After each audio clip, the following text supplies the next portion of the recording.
a la clase del día de hoy. Bien, muy buenos días, estimadísima señorita, señores estudiantes. Me da muchísimo gusto realmente volverlos a saludar en esta nueva jornada de trabajo. Para mí siempre es un verdadero privilegio y un honor trabajar con ustedes, aún más sabiendo que puedo aportar a la formación académica, a la formación profesional de ustedes. El día de hoy quiero compartir con ustedes dos elementos que son de fundamental importancia y que realmente me llenan de mucha alegría. Dos cuestiones que siempre a mí me llenan de alegría y que me gusta compartir con mis estudiantes. Y otra cuestión, Tim, que resultó un poco media funesta la semana anterior para nuestro proyecto, ¿no? Así es de que entonces para mí realmente es un gusto, es un honor volverlos a saludar y poder empezar entonces a trabajar, ¿no? Me voy a permitir entonces registrar la lista. Señoritas y señores, Aguirre Viviana, Aguirre Viviana. Buenos días, Inge, ¿Cómo está, presente. Vivianita? Buenos días, qué gusto saludarla, bienvenida. Alvarado Yajaira. Presente, ingeniero. ¿Cómo está, mi estimada Yajaira? Buenos días, bienvenida. Juntamente con Luis Miguel Ochoa fueron los primeros que llegaron al aula. Aquí sí que felicitaciones. Bravo, Luis. Bravo, Luis. Presente, ingeniero. Buen día, presente. Buenos días, bienvenido. Qué gusto saludarlo. Camacho Jordi. Camacho Jordi. Presente, ingeniero, buenos días. ¿Cómo está, mi estimado Jordi? Buenos días, qué gusto saludarlo, bienvenido. Cartuche David. Cartuche Presente, David. ingeniero, buenos días. ¿Cómo está, mi estimado David? Buenos días, qué gusto saludarlo, bienvenido. Celi Laura. Celi Laura. Presente, ingeniero, buenos días. Laurita, buenos días, qué gusto saludarla, bienvenida. Chamba Patricia. Chamba Patricia. Presente, ingeniero, buenos días. ¿Cómo está, mi estimada Patricia? Buenos días, bienvenida, qué gusto saludarla. Chimbo Edgar. Chimbo Edgar. Chimbo Edgar. Edgar Chimbo, no lo... Bueno. Inge, dice Fabián que si lo puede dejar entrar. Sí está ya, no tengo ninguna en sala de espera. Bueno, Cuenca Carmen. Presente, ingeniero. ¿Cómo está, mi estimada Carmen? Buenos días, qué gusto saludarla, bienvenida. Cueva Joao. Cueva Joao. Presente, ingeniero, buenos días. ¿Cómo está, mi estimado Joao? Buenos días, qué gusto saludarlo, bienvenido. Cueva Eva. Cueva Buenos Eva. días, ingeniero, ¿Cómo presente. está, mi estimada Eva? Buenos días, qué gusto saludarla, bienvenida. Leslie, Hurtado Leslie, perdón, Hurtado Leslie. Presente. ¿Cómo está, mi estimada Leslie? Buenos días, qué gusto saludarla, bienvenida. Jiménez Talía. Jiménez Talía. Buenos días. ¿Cómo está, mi estimada Talía? Buenos días, qué gusto saludarla, bienvenida. León Mayra. León Mayra. Buenos días, ¿Cómo presente, está? Inge. Buenos días, Mayrita, qué gusto saludarla, bienvenida. Merino Jonathan. Merino Jonathan. Presente, ingeniero, buenos ¿Cómo días. está, mi estimado Jonathan? Buenos días, bienvenido, qué gusto saludarlo.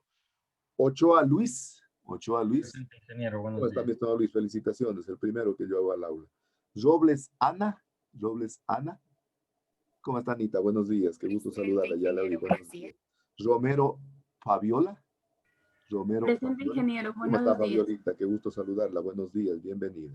Y Troya Dani. Troya Dani. Troya Dani. Buenos días, ingeniero. ¿Cómo está, mi Presente. estimado Dani? Buenos días, qué gusto saludarlo, bienvenido. Chimbo Edgar. Chimbo Edgar. Presente, ingeniero, ¿cómo está? Presente, ingeniero, buenos días. Buenos días, ¿cómo le va?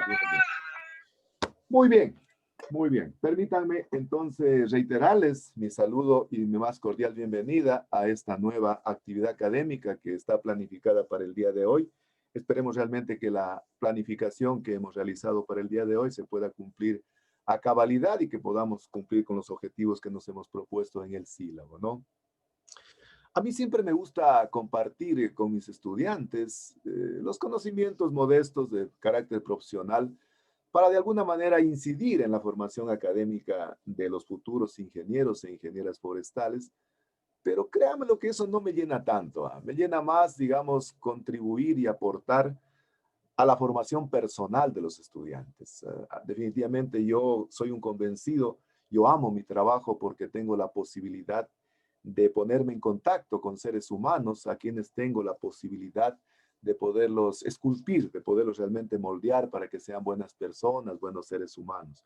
Yo siempre digo de que para mí la docencia es como el arquitecto que hace su edificio y que al final ve su obra de arte. Para mí definitivamente pues mi mejor obra de arte son ustedes. A mí me da tanto gusto cuando los estudiantes van alcanzando metas en la vida y que eso les permite realmente crecer como profesionales, pero sobre todo crecer como seres humanos. Ayer, por ejemplo, había un estudiante, ya muy poquito ingeniero forestal, que se le calificó su tesis. A mí me da un gusto enorme porque realmente eso significa de que si uno avanza profesionalmente, va creciendo también personalmente. Yo soy un convencido de que definitivamente los seres humanos realmente buscamos por todos los medios la felicidad. Yo creo que nadie busca el fracaso, nadie busca realmente no tener éxito en la vida. Pero ese éxito se va consiguiendo con el conocimiento, con los esfuerzos, con las actividades. Y eso es de fundamental importancia. Entonces quería compartirles primero lo que siempre yo digo, ¿no? Que todo en la vida es circunstancial, porque llega, sucede y pasa. Es decir, lo que hicimos hace un minuto ya es historia.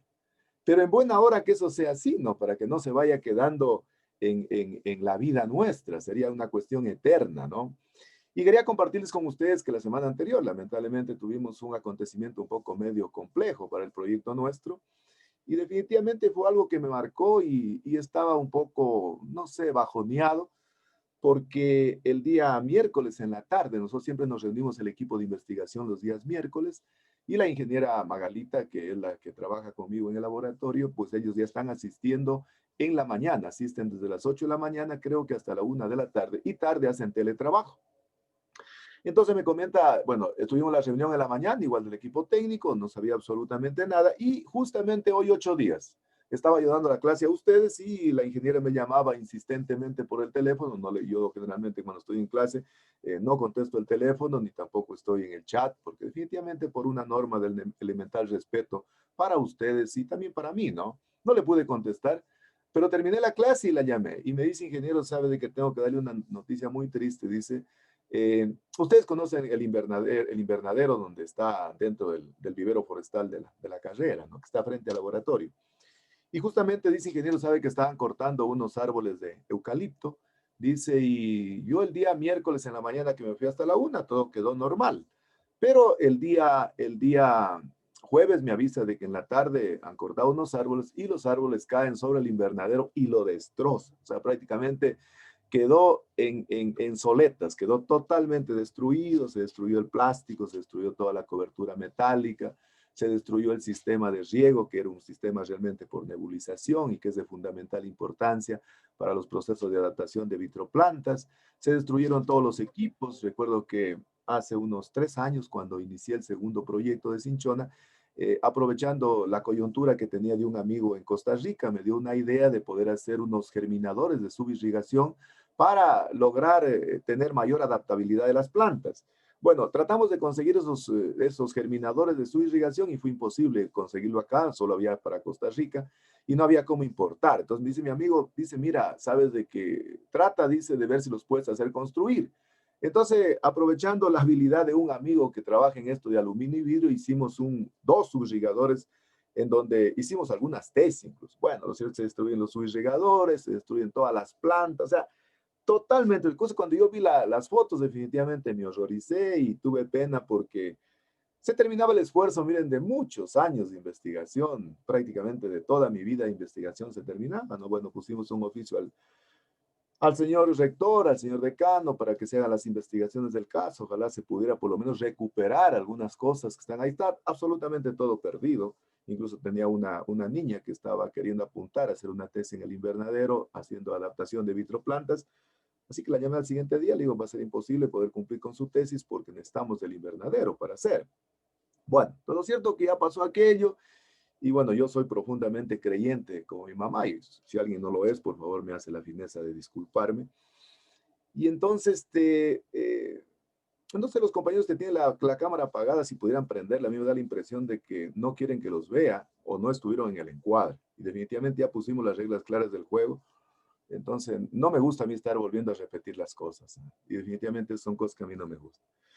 Entonces, bueno, yo le dije a Dios, le digo, bueno, tus tiempos dicen que son perfectos y tus acciones son perfectas. Bueno, si eso era que así, ya sucedió aquello, ¿no? Y más o menos esa es la primera cuestión un poco funesta que quería contarles y definitivamente pues el invernadero se terminó. O sea, todo el árbol de eucalipto le cae, pero en el centro del invernadero lo destroza totalmente. se destruyen todos los equipos, las plantas. La ingeniera Magalita en esta semana ha estado tratando de rescatar algunas plantas para llevarlas a otro invernadero que les han prestado, porque es germoplasma que se utiliza para trabajos de investigación. Bueno, lo cierto que ya pasó. Yo dije, bueno, las cosas suceden por algo. Y yo me acuerdo, hace un año, en la universidad, en la Pontificia Universidad Católica del Ecuador, generalmente ellos hacen tradición todos los años de organizar un evento científico en donde exponen diferentes trabajos de investigación. Y fíjense, coincidencialmente, por estas fechas, el año anterior presenté yo una ponencia para ver si podíamos participar en ese evento, que es de fundamental importancia, y van rotando. Entonces, el año pasado era en Guayaquil, en la PUCE Guayaquil, Pontificia Universidad Católica de Guayaquil, y presentamos la ponencia y definitivamente no, los pares son muy estrictos calificando las ponencias, y nos dijeron que nos agradecían, pero que definitivamente no habíamos calificado. Bueno, eso de alguna manera uno como investigador sí lo desmotiva un poco, bueno, pero ustedes saben que en la vida lo más importante es de que hay que tratar de reponerse, y dicen que uno se repone más de las caídas que cuando uno está parado. Eso es una cuestión que me ha enseñado la vida. Bueno, pasó aquello. En este año, más o menos a inicios del mes de octubre, envían nuevamente la comunicación, puse Pontificia Universidad Católica del Ecuador, esta vez con sede en Ibarra van a ser, tienen diferentes sedes la Universidad Católica. Y entonces, nuevamente hacen la convocatoria. Bueno, nos reunimos el equipo técnico, somos 3. Entonces dijimos, presentemos nuevamente, pues, ¿no? Ustedes saben que en la perseverancia está realmente el éxito de las cosas. Y bueno, presentamos 2 ponencias esta vez. Presentamos una ponencia para póster y presentamos una ponencia para exposición. Y la presentamos con fecha 26 de octubre. El evento es la otra semana ya. Antes, a propósito, ya les voy a decir que si pueden, me gustaría que participen en ese evento que es de fundamental importancia. Por eso digo que todo es circunstancial, verán, porque llega, sucede y pasa. Ya pasó la cuestión del invernadero, habíamos presentado el 26 de octubre y justamente el día de ayer que teníamos reunión del equipo técnico, les digo a los compañeros, creo que definitivamente no volvimos a calificar en los eventos de la PUCE Ibarra, porque no nos han comunicado absolutamente nada. Terminamos la reunión creo que como a las 12:30 por ahí, y dentro de eso me llega un correo, y leo un correo y dice, bueno, Víctor Hugo Heras, 2 cuestiones, le comunicamos con los organizadores del evento académico que se va a desarrollar en PUCE Ibarra, dice, ha sido aprobado como póster. Bueno, ya inmediatamente los llamé, nos conectamos, y le digo, compañeros, saben que ya la propuesta, ahora hay que hacer la propuesta, bueno, estamos en eso y todas cuestiones. Y nos sentíamos hasta cierto punto un poco frustrados porque la ponencia que queríamos hacer, el tipo póster es cuando uno expone, digamos, en carteles, ¿no? Pero bueno, ya es un mérito porque uno ya participa. Pero nosotros queríamos sacarnos la espinita del año anterior de la ponencia, ¿no? Bueno, lo cierto que estuvimos contentos ayer, dijimos, bueno, ya estamos por lo menos siquiera en el póster y hay que presentar hasta el día viernes, justamente viernes 13, verán, que para los que son un poco supersticiosos, tenemos que presentar hasta las 12 del día la propuesta del póster. Perfecto, ya, súper contentos. Todo es circunstancial, llega, sucede y pasa. Pero ayer nos quedamos con la espinita, decían los chicos ingenieros, por la ponencia, que desde eso, así, ya, chicos, no hay problema.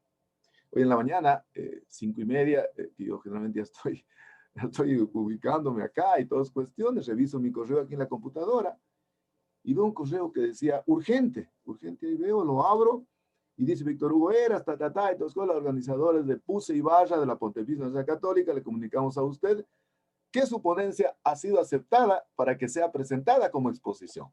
¡Wow! Dije. ¿Qué ves? Nos sacamos la espina.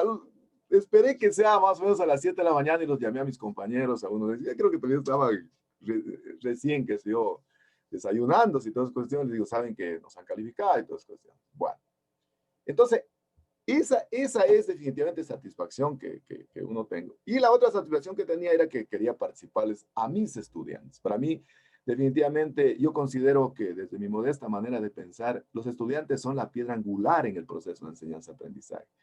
Incluso digo que, fíjense, uno comparte un enorme tiempo en el proceso de enseñanza-aprendizaje y por lo tanto debe tener relaciones armónicas con sus estudiantes, con lo que uno realmente, yo particularmente con lo que más estimo, con lo que más considero.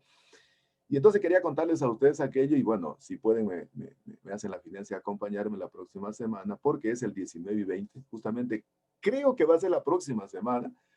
Y posiblemente si es esa semana, pues tal vez, no sé, son 10 minutos, ¿verdad? Ese es el otro problema. El otro problema es de que son 10 minutos para exponer, porque es un evento científico de altísimo nivel, o sea, no hay cómo tener más tiempo. Son 10 minutos así, pero 10 minutos.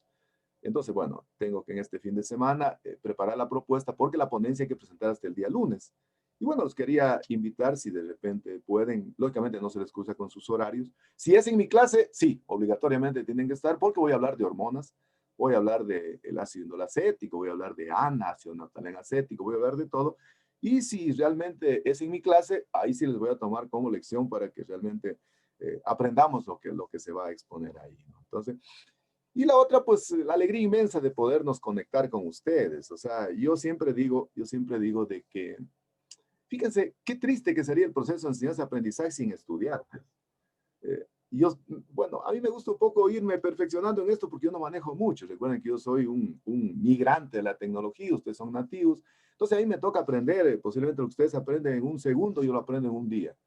Entonces me matriculé en un webinar en España que están dando sobre, el webinar se llama sobre educación dual o educación híbrida. Dicen que es educación dual porque estamos trabajando de forma sincrónica y asincrónica. Y ayer hablaba un conferencista que fue a la conferencia en eso a las 8 de la noche.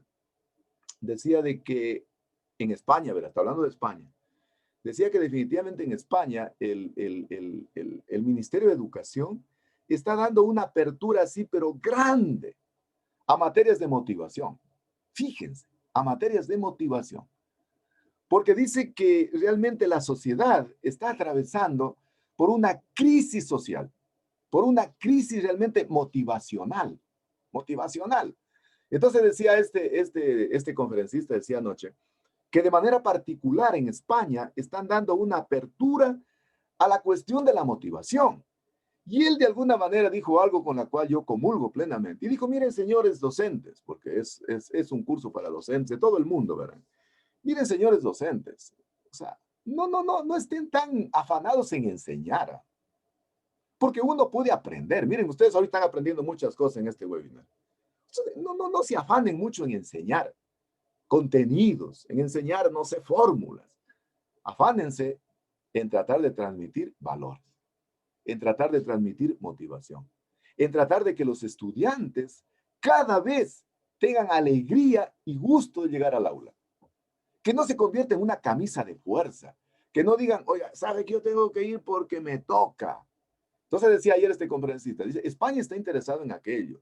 Y para ello busca por todos los medios tratar de que los profesores primero sean motivadores. Es decir, incluso dice que ellos ya no le llaman profesores, sino le llaman facilitadores.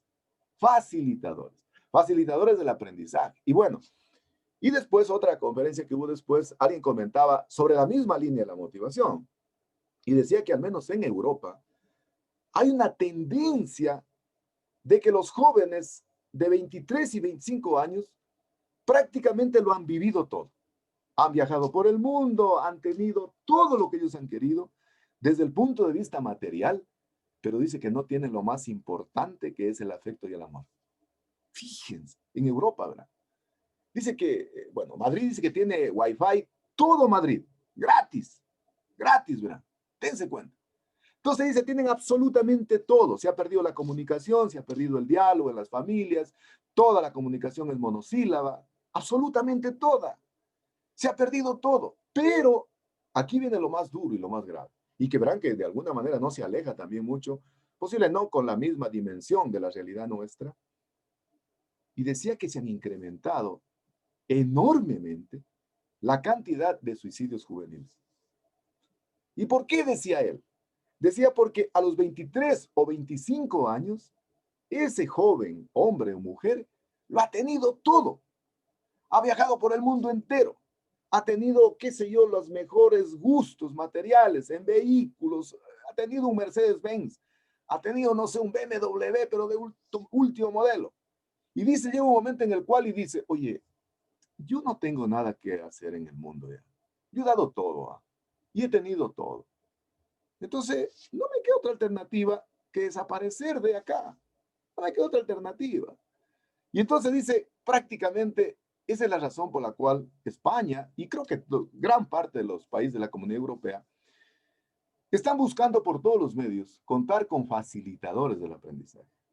No necesitamos, como dice Paulo Freire, que al estudiante lo llenemos de conocimientos, como un saco, sin fondo, sino que tenga valores, que tenga motivación, que tenga ganas de hacer las cosas.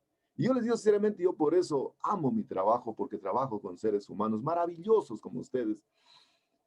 Me encantaría, qué sé yo, en un futuro no muy lejano, verán, cercanito ya. Ustedes ya están en una de las circunstancias de la vida, cerquita a la profesión. Qué interesante encontrarse después en la vida profesional, Mayrita, ingeniera forestal, Fabiolita, ingeniera forestal, no sé, Gabriel, ingeniera forestal, y hacer un recorderis de lo que hicimos como estudiantes. Pero más importante de eso, que se puedan ayudar. Imagínense, Gabriel, ministro del Ambiente, y dice, sabes, mira, Mayrita, necesito un subsecretario, pues vente para acá. O necesito, no sé, necesito un director en Loja para el... Oye, tú tienes... O sea, yo creo que eso es lo más hermoso del ser humano, y esos son los valores que estoy queriendo cultivar en ustedes. Porque la otra sería, a mí no me entristecería, en cambio, que me digan, no sé, fulano de tal, sabes que está en la FAO. Es el director regional de la FAO. Pero hermano, se le han subido los humos que ni siquiera se acuerda de las clases que teníamos en presencial o que teníamos virtuales. Qué tristeza. Entonces, fíjense, créanme lo que ayer reafirmé lo que vengo pensando, que para mí la motivación es lo más importante. Es el Dios interno que tiene cada ser humano. Y lógicamente cada cual se motiva o no se motiva. Yo aquí puedo sacarme el aire hablando, pero si nadie se motiva, no, ya no es culpable, ¿no? Pero solo que se motive a alguien, y que ese alguien comience a hacer un efecto multiplicador, es de fundamental importancia.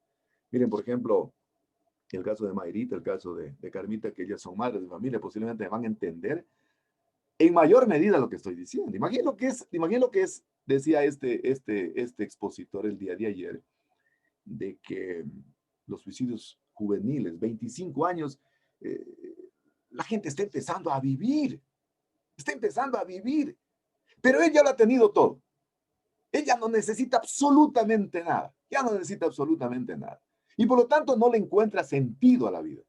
Y al no encontrarle sentido a la vida, pues toman decisiones fatales, ¿no? Recuerden que en el ciclo anterior, verán, y no nos vayamos muy lejos, van a decir, no, ingeniero, pero eso pasa en Europa, en Suiza. Suiza es uno de los países que tiene el mayor porcentaje de suicidios por el superávit que tiene. Entonces van a decir, no, pero es allá. Recuerden ustedes que en el ciclo anterior pasó algo funesto acá, en nuestra carrera, ¿no?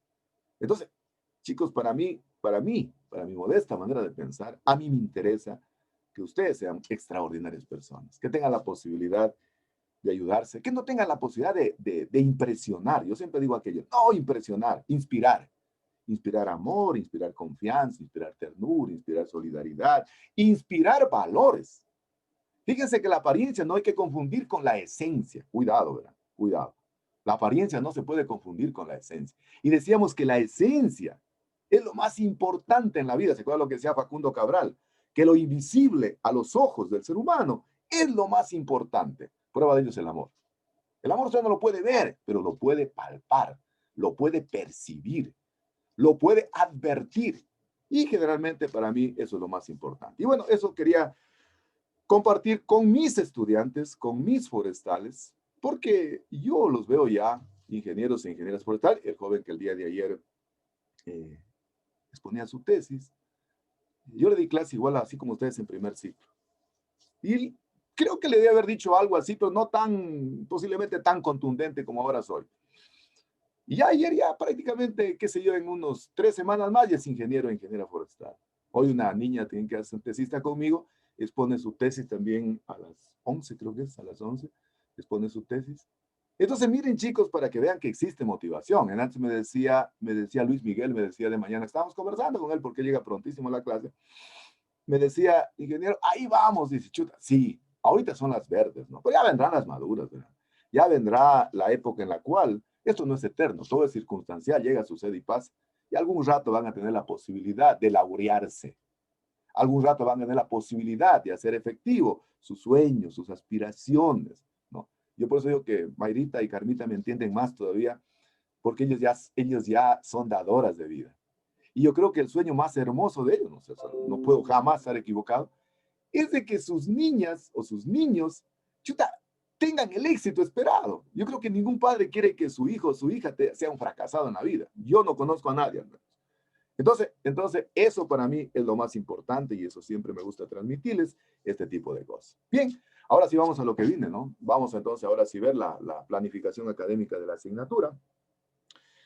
El día de hoy voy a explicar en primera instancia un trabajo de investigación bibliográfica que va a hacer cada grupo. Ya está subido en la página, ya está subido, tiene el foro que hay que hacer al respecto y está subida también para la próxima semana, para el próximo martes 17 de noviembre. Está previsto hacerse la práctica número 1. Chuta, le hemos planificado con la ingeniera Magalita como no tienen idea, yo soy súper temático. Hemos revisado no sé cuántas veces la práctica. Vamos a tratar de transportarlos al laboratorio. Lógicamente hemos extremado al máximo y ahí sí quiero agradecerle a la ingeniera Magalita esa perseverancia, ese gusto que ella tiene de trabajar. Está preparando algo súper lindo, ¿verdad? Para ustedes. Así que la próxima semana vamos a tener la práctica número 1 que está relacionada con materiales y equipos de laboratorio. Porque es de fundamental importancia el conocimiento. Si uno no conoce con lo que va a trabajar, porque yo ese día hablaba de pipetear. Pipetear, ¿qué es pipetear? Nadie me dijo nada, pero ¿qué es ingeniero pipetear? Entonces yo decía, ¿ustedes han pipeteado ácidos? ¿Qué es pipetear? A ver. ¿O qué es una pipeta? Es algo que nos sirve para sacar una sustancia de, digamos, de algo, pero, o sea, solo utilizando lo que es el pulgar, sin utilizar el... Utilizar una película, ¿no? Eso vamos a ver en la clase, en la práctica 1.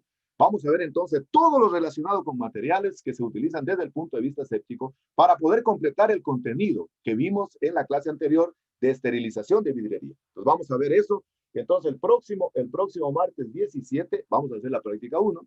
Después ya estoy planificando. Todo hay que planificarlo. Si ustedes ven, entran al aula, por favor, ya está la práctica ahí, pero está con un anexo para que ustedes sepan exactamente cómo hay que presentarlo. Exactamente cómo hay que presentarlo. Oiga, yo siempre, créanme, lo que a mí sí me molesta un poco, que los profesores no le expliquen a uno. Miren, nosotros seguimos un curso en el primer semestre de este año que trabajamos virtual, un curso para aprender aquello. Hasta el día de hoy no sé si aprobé o no aprobé. Ya seguimos un segundo. Me mandaron de la coordinación de que tenía que hacerle unas modificaciones al trabajo final que habíamos presentado. Y ayer me dio un correo que mi trabajo sí está aprobado y que creo que tengo 10 sobre 10, ¿verdad? Digo, ¿cómo es eso? O sea, cuando el profesor no explica, por Dios santo, oiga, los estudiantes no son adivinos, hombre. Uno no puede decir, oiga, ¿qué le gustará al profesor? ¿Será que le pongo carátula? No, no le pongo. ¿Y por qué no pusieron carátula? Está todo explicado, por favor. Está subido ahí, está con lujo de detalle explicado. Está un archivo anexo de la práctica. Está un archivo anexo del trabajo de investigación bibliográfica que vamos a hacer.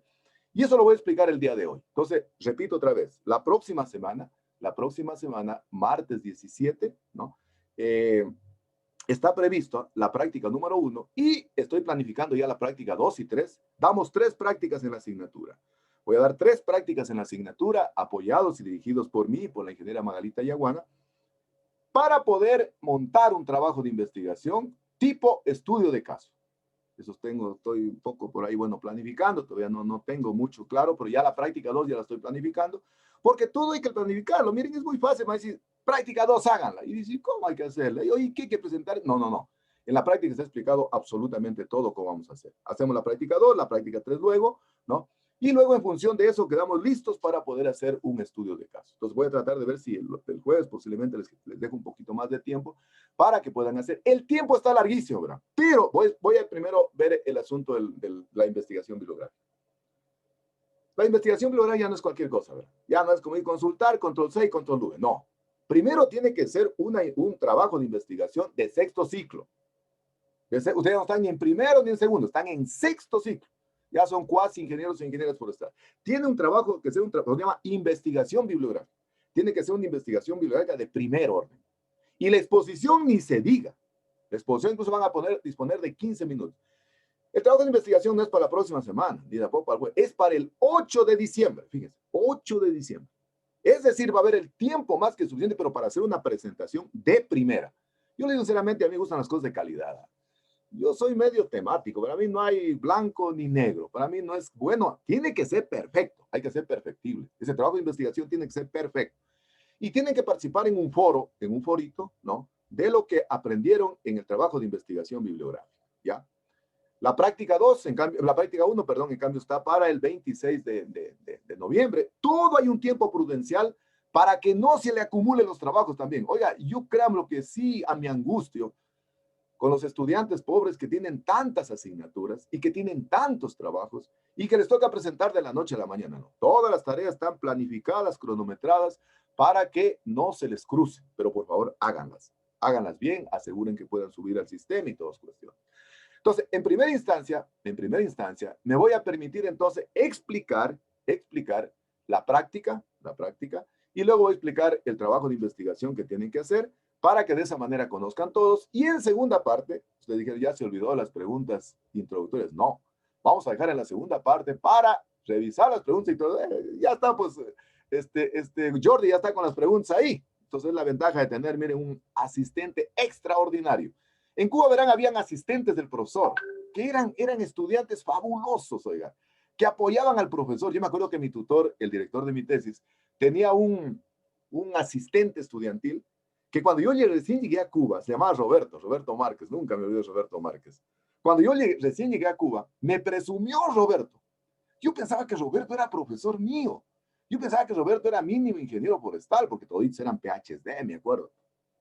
Y era un jovencito altote, me acuerdo. Y ya cuando nos fuimos haciendo amigos, resulta ser que había estado en segundo año de ingeniería forestal. Y el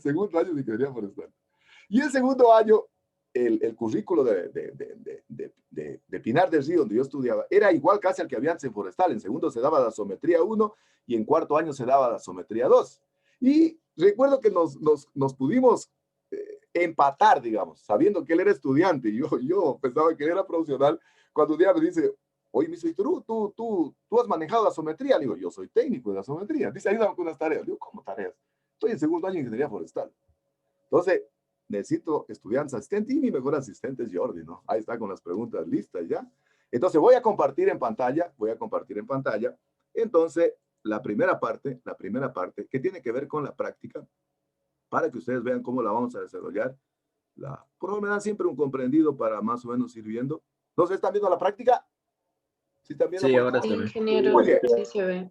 Entonces, esta es la guía de práctica de biotecnología forestal número 1. ¿Cuál es el título de la práctica? No tienen que anotar nada, no anoten nada porque todo este archivo está en la página web de la asignatura. No anoten nada. La primera práctica, el título es Reconocimiento y familiarización con los materiales, con los equipos, con los ambientes de trabajos utilizado en el cultivo de tejidos vegetales. Tiene dos objetivos. El primer objetivo es de que cuando uno trabaja en un laboratorio de cultivo de tejidos vegetales, es de fundamental importancia tener un conocimiento de todo lo que se utiliza relacionado con vidriería, con equipos. Entonces, es de fundamental importancia aquello.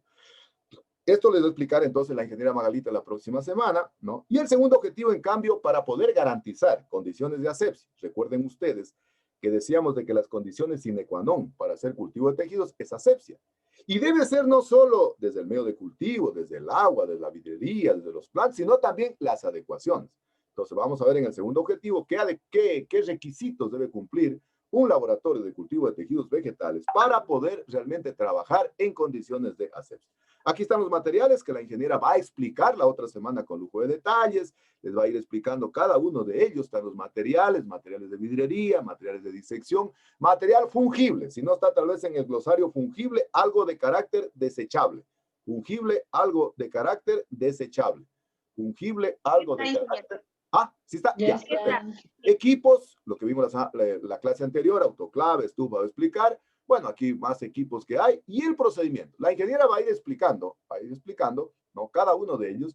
Entonces, ustedes van a hacer, de cada uno de los equipos, vamos a hacer un gráfico de cada equipo y vamos a poner las características que tiene cada equipo, y luego también las características que tienen las adecuaciones. A mí me interesa que ustedes aprendan a escribir, ¿verdad? Por eso quiero que en el foro que está del trabajo de investigación que voy a explicar más adelante, por favor escriban ustedes, ¿verdad? Con sus propias palabras. No hay problema. No hay problema si escribimos mal, pero uno de los mayores problemas que estamos teniendo ahorita, yo diría que la educación superior, no solo Ecuador, Latinoamérica y el mundo, es de que no estamos escribiendo, ¿verdad?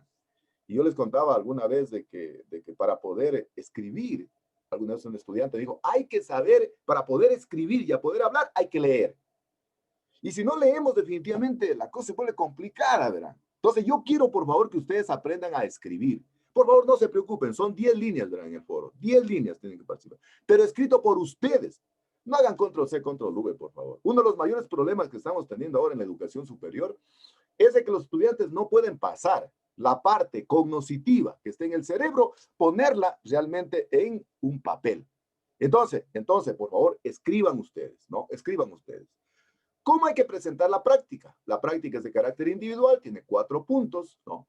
Será presentada entonces en digital, esta vez pues tenemos solo en digital, en Word, y la subimos entonces a la página de la asignatura en la fecha prevista, ¿no? En la fecha prevista, de acuerdo a las normas de redacción técnica. Ustedes supongo que ustedes creo que ya deben haber estudiado redacción técnica, pero esto es fundamental para irse ejercitando a escribir el proyecto y la tesis, ¿verdad? El proyecto y la tesis es fundamental. Entonces, a mí me interesa, por ejemplo, el informe que tienen que presentarme de la investigación bibliográfica, el informe de la práctica, ya no puede ser cualquier informe, tiene que ser el informe. Tiene una pequeña introducción, luego la carátula, en la carátula le ponemos práctica de biotecnología forestal número 1, el título, y luego empezamos ya como una tesis. 1, introducción. Una breve introducción, 2 párrafos, ¿verdad? 2 párrafos. Generalmente el método científico dice que hay que ir de lo general a lo particular. Es decir, el primer párrafo tiene que estar relacionado, por ejemplo, con la asepsia, con la vidrería, con los equipos, con las adecuaciones. Dos párrafos, 10 líneas escritas por ustedes en base a lo que estudiamos la semana anterior. Por ejemplo, no sé, empiezo diciendo, dice, la asepsia es una de las características fundamentales que tiene el cultivo de tejidos vegetales. En este sentido, la esterilización, bueno, y siguen así, ¿sí? ¿Qué tiene el segundo párrafo? El segundo párrafo, en cambio, ya tiene un poco más específico. ¿En qué consistió la práctica? ¿Cuándo se hizo? ¿Cómo se hizo? ¿Y cuáles fueron los objetivos? Entonces, en la segunda parte.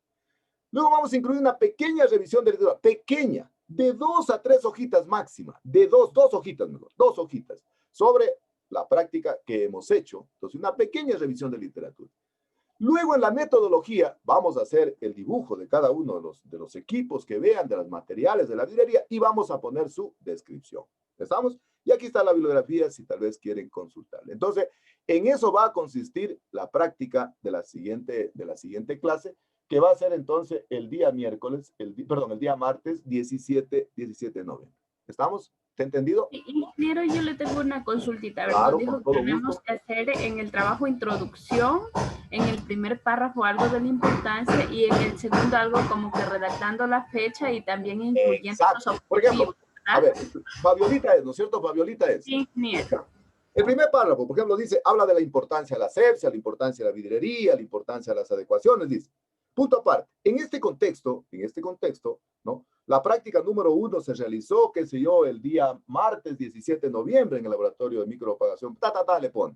El objetivo fundamental fue, o sea, ya es un poco más específico. Miren, la introducción es uno de los problemas más graves que los egresados cometen al escribir, ¿no? Algunos piensan que es copiar de un libro. La introducción es prácticamente la que a usted le permite tener una visión general de su trabajo.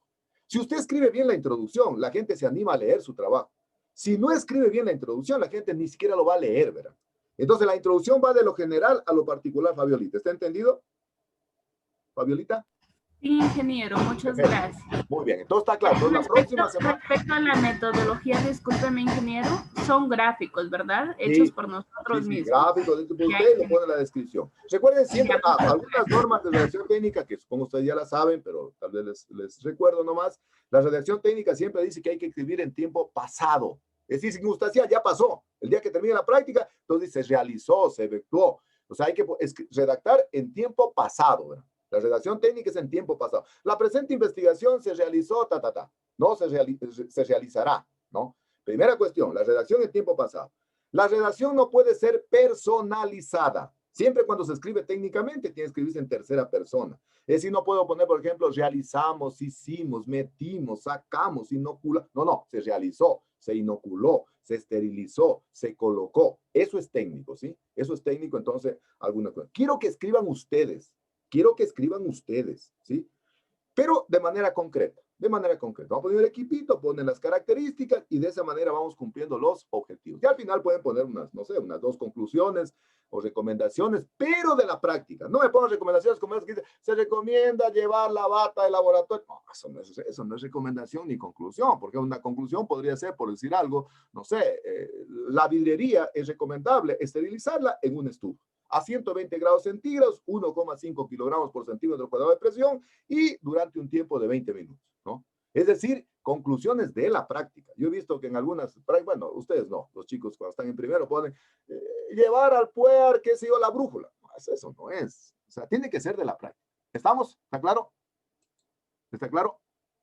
Sí, ingeniero, muchas Muy gracias. bien, perfecto. Gracias. Ahora vamos a explicar, en cambio, la investigación bibliográfica y luego pasamos a las preguntas, ¿no? Ustedes dijeron, ya se olvidó. Vamos a las preguntas. Ya tiene Jordi, ahí está. Está que se hace añicos. Inge, le tengo la última consulta. Claro, no me digan la última. Yo estoy aquí para contestar las que sean. El número de hojas, Ya, más o menos, muy entre bien. cuántas deberían Yo creo estar. que debe pasar de unas, no sé, unas 5 hojitas máximo. 5 hojitas más, ya con la carátula. Ya, No ingeniero, tanto, muchas gracias. 5 hojitas. No escribamos tanto tiempo porque imagínense cómo están perdiendo los árboles, no solo por deforestación, sino por los incendios forestales también. Ayer decían que el puer se estaba quemando en un incendio forestal, entonces no hay que producir muchas hojas también. ¿Está claro respecto a la práctica 1? Muchas gracias. Por favor, revisen en la página que ya está subida. Me parece que hay que entregarla el jueves 26 de noviembre. Una cuestión, un favor especial. Si la próxima semana, que estamos hablando del jueves 19, de repente, tal vez si en el horario que estoy ahorita me toca la exposición en este evento, les voy a pedir una disculpa ahí, ¿no? Ya les escribo al grupo. Y si es en mi hora, por favor, sí, quiero que asistan para que puedan realmente conocer para la materia TIM, porque se va a hablar sobre hormonas, ¿no? Lo que muy poquito, en 10 minutos, rapidito, y yo que soy la tos, voy a tratar de ver cómo las hago ahí, ¿no? Entonces en el super. Y si no, pues no hay ningún problema, ¿no? Vamos a explicar ahora. Con mucho gusto. Entonces nos envía el link o nos envía cualquier información con la compañera Inglés. Muchas gracias. No digo que a mí me encanta trabajar con mis forestales, son maravillosos. O sea, el respaldo más grande que uno tiene son los estudiantes. Para mí los estudiantes son fundamentales, ¿verdad? Imagínense yo que solito aquí hablando, como loco aquí hablando, que nadie me escuchara al otro lado. Yo por eso, con todos los chicos hago que prendan la cámara, para saber que están ahí, hombre. Yo no soy muy asiduo a aquellos que ponen unos mensajes que dicen, yo todavía durmiendo. Oiga, no, por favor. No. Recuerden que hoy Juan Montalvo, solo el que trabaja puede sentir la satisfacción del descanso. Y lo que dijo Henry Ford, calidad significa hacer lo correcto cuando nadie me ve. Muy bien, voy a explicar en cambio ahora el trabajo de investigación que van a hacer de investigación bibliográfica. Laurita, muy bien, Laurita. Perfecto. Voy a explicar primero el título del trabajo. Aquí solo el título, como voy a explicar para los 4 grupos, este va a ser un trabajo de carácter grupal. Le ponen, por favor, el título que le corresponda a cada cual, ¿no? Es decir, el título que le corresponda a cada grupo de trabajo. Va a ser una investigación bibliográfica sobre diferentes temas del cultivo de tejidos vegetales in vitro para poder profundizar en el análisis. Es decir, a mí me interesa que los estudiantes conozcan más allá de lo que realmente nos circunscribimos, ¿sabes? Por el tiempo en la clase. Entonces, ese va a ser realmente el objetivo. ¿Cuáles son los objetivos del trabajo de investigación? A ver, ¿qué es holístico? A ver, si no está en el glosario, póngalo holístico. Dice tener una visión holística de la importancia del cultivo de tejidos vegetales y la composición química de los medios de cultivo. ¿Qué es holístico? ¿Alguien sabe qué es holístico? Una visión Algo amplia. generalizado. ¡Excelente! Si no está, póngalo. Visión amplia. El holístico dicen que es como el vuelo del águila, ¿no? El águila va viendo desde arriba. Eso es holístico. Holístico es generalizado, amplio. Entonces vamos a tener una visión holística de la importancia del cultivo de tejidos vegetales y la composición química de los medios de cultivo. A propósito, les dejo ya la pregunta, pero esta pregunta es para largo, no para ahora. Quiero que me consulten cómo se prepara una solución porcentaje peso y una solución porcentaje volumen. ¿Cómo se prepara una solución? Jordi, mi asistente, Jordi. Sí, anotando, ingeniero. ¿Cómo se prepara una solución porcentaje peso y porcentaje volumen? ¿Y qué es porcentaje peso y porcentaje volumen? No tienen que saberlo para la próxima clase, tienen que saberlo creo para unas 4 clases más adelante, porque sobre eso voy a hablar cuando hable de medios de cultivo. O no, menos, 3 o 4, no sé. Entonces, primer objetivo, conocer la importancia del cultivo de tejidos y la composición química de los medios de cultivo. Segundo, vamos a tener la posibilidad de hacer una investigación bibliográfica sobre diferentes compuestos químicos que conforman los medios de cultivo. Y luego, el objetivo para mí fundamental es cuando los grupos generalmente exponen un tema diferente al que no consultó el otro grupo. Fíjense que este webinar que había ayer de España decía de que cuando uno expone, siempre debe estar preocupado no de la enseñanza, sino del aprendizaje. Es decir, cómo está receptando el mensaje, en este caso, el estudiante. Entonces, cada grupo va a disponer para hacer la presentación sobre la importancia, qué sé yo, en este caso, las condiciones ambientales, de los componentes de los medios de cultivo, ¿no? Con la finalidad de generar entonces conocimiento, con la finalidad de que los grupos que no tuvieron la posibilidad de consultar ese tema, yo amplíe el conocimiento. Entonces, esos son los objetivos. ¿Cuáles son los temas que va a asignarse a cada grupo? ¿Sobre qué grupos sobre qué temas va a trabajar cada grupo de trabajo? ¿Sobre qué tema va a trabajar? Entonces, vamos a analizar entonces los trabajos de investigación que va a hacer el grupo 1. Grupo número 1. El grupo 1 va a hacer un trabajo sobre la importancia de las condiciones de trabajo que requiere el cultivo de tejidos vegetales in vitro. Si ustedes revisan el internet o se van a los libros, se puede encontrar infinidad de información. A mí no me interesa que hagan control-C, control-V. A mí me interesa que la acomoden a la información y que nos sirva para la asignatura, para profundizar el análisis y que los demás compañeros también tengan la posibilidad que no investigaron, que investiguen aquello. Grupo número 2. Este tema todos son súper importantes. Todos son súper importantes. Este tema, el tema 2, en cambio, la importancia de los macro y micronutrientes de los medios de cultivo en la nutrición mineral cuando los explantes están inoculados in vitro, ¿no? Entonces, al grupo número 2 va a analizar entonces la importancia que tiene, por ejemplo, entre los macros, nitrógeno, fósforo, potasio, calcio, magnesio y azufre. Micronutrientes, el manganeso, el zinc, el hierro, el sodio, el cobalto, el cobre, el molibdeno, el yodo, etcétera, etcétera.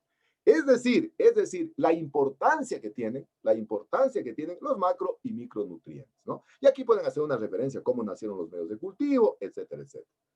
Grupo número 3. En cambio, miren, el grupo 2 ya nos dejó la cancha trazada respecto a componentes inorgánicos. El grupo 1 nos puso las condiciones de trabajo.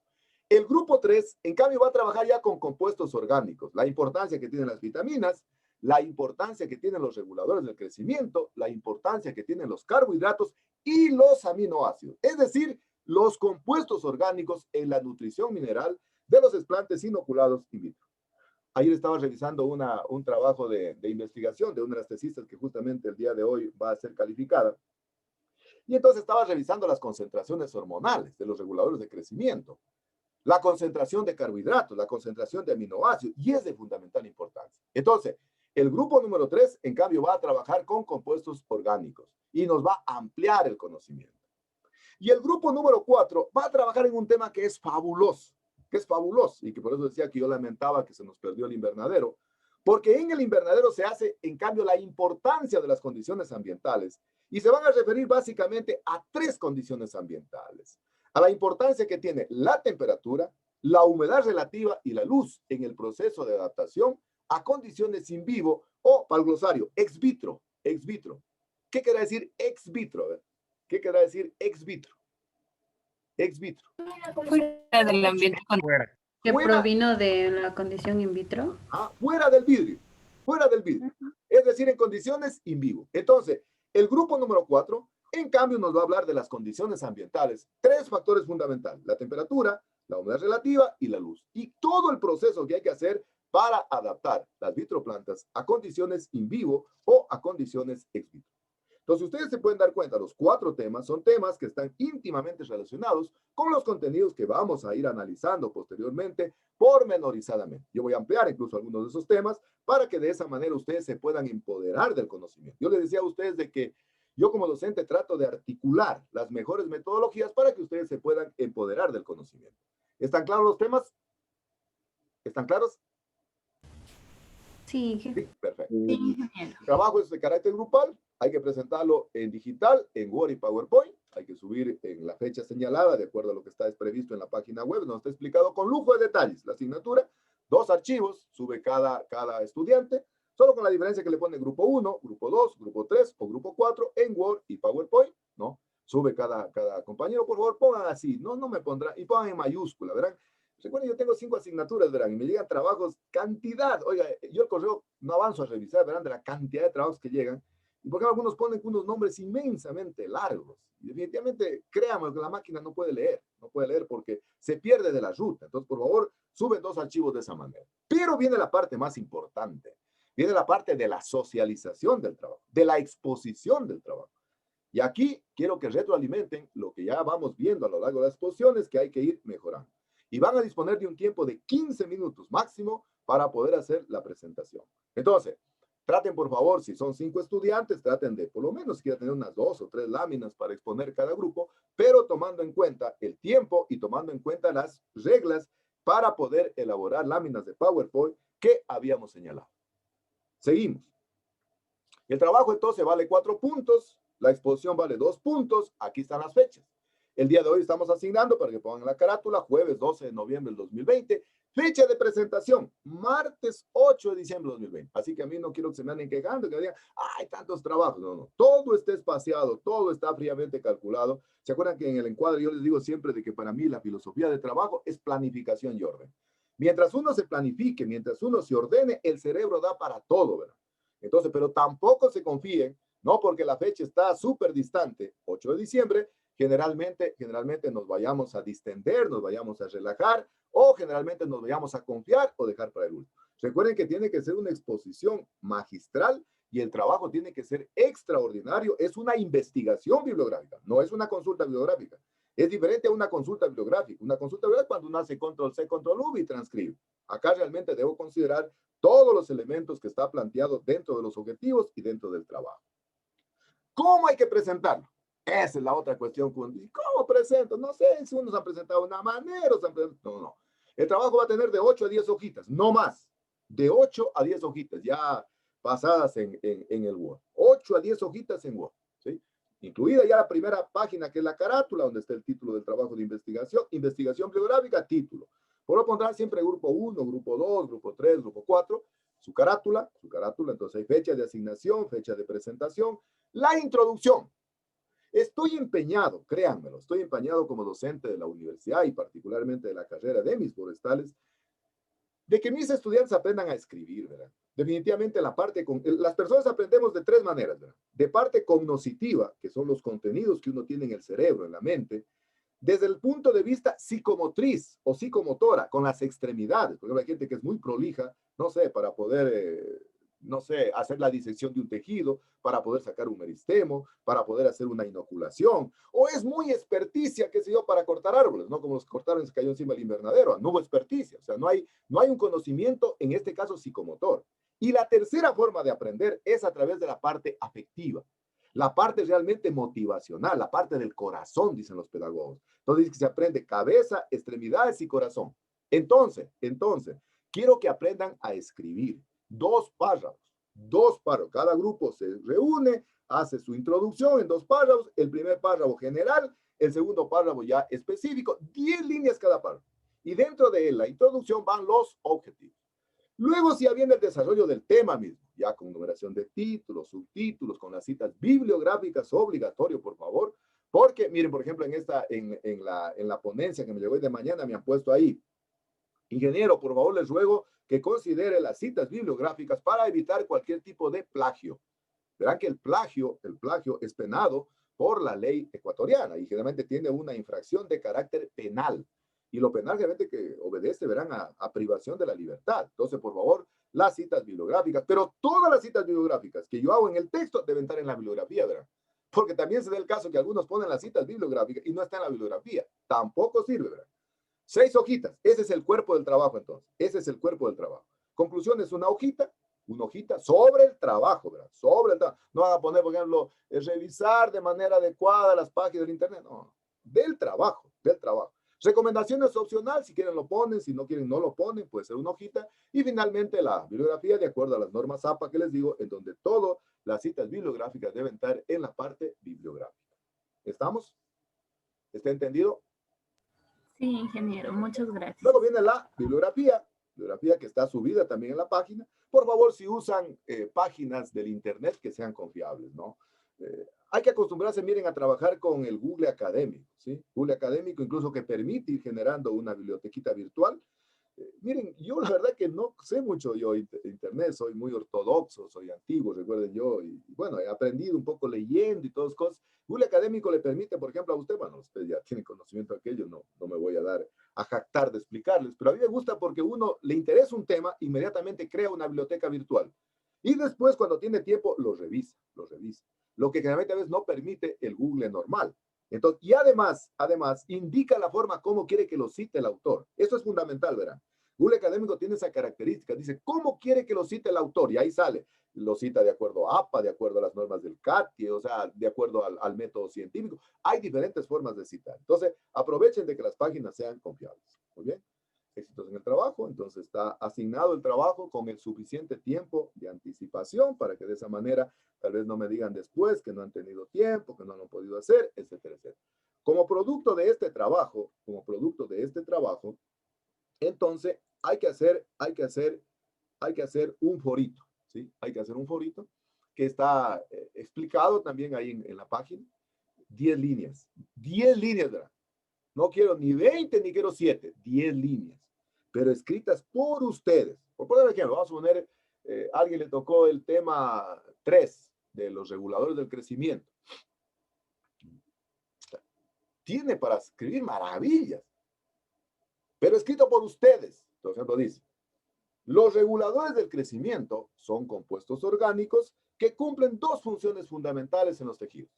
Permiten la inducción de un proceso fisiológico o permiten la inhibición. Punto y coma. La inducción es entendida como el proceso de acelerar un proceso de crecimiento. La inhibición tiene por objeto, qué sé yo, retardar un crecimiento. Entre las principales hormonas se pueden utilizar auxinas que permiten la elongación o el alargamiento celular, el caso de ANA, AIA, qué sé yo, 2,4-D, y en el caso de las citoquininas o citocininas, en cambio permiten la división o multiplicación celular. 10 líneas. Me pasé de las 10 líneas. Pero escrito por ustedes. Porque uno puede ir, verán, al internet, hace control C, yo enseguidita, verán, entiendo y conozco, bueno, la experiencia me ha dado, de ver quiénes hacen control C y control U. Incluso me gusta cuando uno después dice, yo desde mi punto de vista, considero que, qué sé yo, las vitaminas son fundamentales solo para el crecimiento in vitro de las plantas. Cuando los tejidos generalmente están creciendo in vivo, la única vitamina que es indispensable es la tiamina, que es la vitamina B1, que incluso es de consumo humano. ¿Sí? O sea, quiero que redacten ustedes, ¿verdad? Quiero que redacten ustedes. Entonces, de esa manera, vamos a redactar. ¿Está claro? ¿Está claro, por favor? Sí, ingeniero. Ingeniero, tenía algo que decirle sobre las exposiciones o recordarle a los compañeros que la última exposición todos tuvimos 1.6 y hay que mejorar todo eso. Ese es mi asistente. Gracias, Jordi. Qué chévere. Qué buenazo, oiga. Qué bestia. Gracias, Jordi. A la próxima lo hago que Jordi de la clase. Qué chévere, qué lindo. Verán que les cuento que Roberto, este chico cubano, nos daba las prácticas a nosotros. Yo pensaba que era ingeniero, ¿verdad? Y lo hacía súper bien. ¿No? Es que no hay que perder esa dimensión. ¿Qué es esto? Se puede hacerlo, así que no hay nada imposible para nadie, ¿no? Muy bien, entonces, entendido el trabajo de investigación. Y gracias con la acotación que hace Jordi, estamos entonces todavía bajos, verán. Hay que superar a Sotomayor el saltador Javier Sotomayor de Cuba, que saltaba 2.50, ¿no? Con bala y con vara. Entonces hay que superar 2 metros es la marca nuestra que hay que poner, ¿no? Entonces quiero que me sorprendan con la exposición, quiero que realmente ya me dejen con el ojo cuadrado las exposiciones, súper importantes, súper diferentes. Muy bien, antes de pasar a las preguntas de Jordi, voy a compartir con ustedes algunas preguntas y quiero que ustedes participen, por favor, participen, porque son preguntas de lo mismo que estamos estudiando acá. Pero rapidito, el que más rápido interviene, más rápido gana en participación. Va a haber 4 posibilidades de participación. A mí siempre me gusta, miren, que los estudiantes realmente estén participando. A mí siempre me gusta. O sea, que sea interactiva, que sea la clase interactiva y que realmente el estudiante se motive por aprender. Entonces vamos a hacer otra metodología que hicimos la semana anterior para aprender jugando, aprender divirtiéndonos. Por favor, rapidito. La persona que intervenga dice, voy a poner, perdóneme que voy a tomar el nombre de Laurita. Dice, Laura, dice, tac, rapidito así, para yo poder calificar. Primera pregunta entonces introductoria para un poco ir cimentando lo que estamos aprendiendo. Recuerden que yo otras metodologías las hago para poder afianzar el aprendizaje. Es decir, articulo para que el estudiante realmente se vaya empoderando del conocimiento y a través de una imagen, a través de una frase, recuerde en su subconsciente. Yo siempre digo, miren que es importante aprender con analogías, ¿verdad? La analogía quiere decir con una semejanza. Una analogía es una mnemotécnica. Y mnemotécnica es ayuda a la memoria. Lo que uno generalmente a veces aprendió con una mnemotécnica, uno no se olvida nunca, ¿verdad? Nunca. Entonces voy a poner la primera pregunta. Atentis, rapidito, porque es una sola, son 4 preguntas que voy a hacer. A ver. ¿Cuáles son las células que no poseen núcleo? Rapidito. Ahí está la... A ver, Mayrita, ¿cuál es? Leslie, yo. A ver, ¿quién es? Leslie. Leslie, a ver, Leslie, ¿cuál es? Las procariotas. Procariotas, muy bien. Las eucariotas. No, ya verá, no eucariotas, procariotas, procariotas. Sí, Muy bien. procariotas. Entonces, las células que no tienen núcleo, que no poseen núcleo, se conocen con el nombre de procariotas. ¿Y cuáles son las procariotas? ¿Cuáles son los procariotas? ¿Cuáles son los procariotas? Las bacterias. Las bacterias.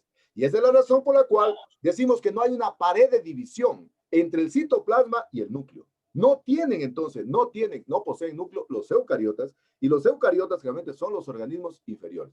¿Y qué son ya para los procariotas? Pero, ¿y qué son los eucariotas? A ver, para no quedarnos con la duda. ¿Y qué son los eucariotas en cambio? ¿Qué son los eucariotas? ¿Los eucariotas qué son? Son las células que poseen núcleo diferenciado. Y son generalmente las diferenciadas. Esa es la palabra correcta. Las diferenciadas. Primera nota. Vamos con la segunda. Vamos con la segunda pregunta. Así mismo. Pilas. Atentis. Vamos con la segunda pregunta. Van a haber 5 preguntas. Voy a poner una pregunta. ¿Me confirman por si están observando? Sí, se ven. Sí.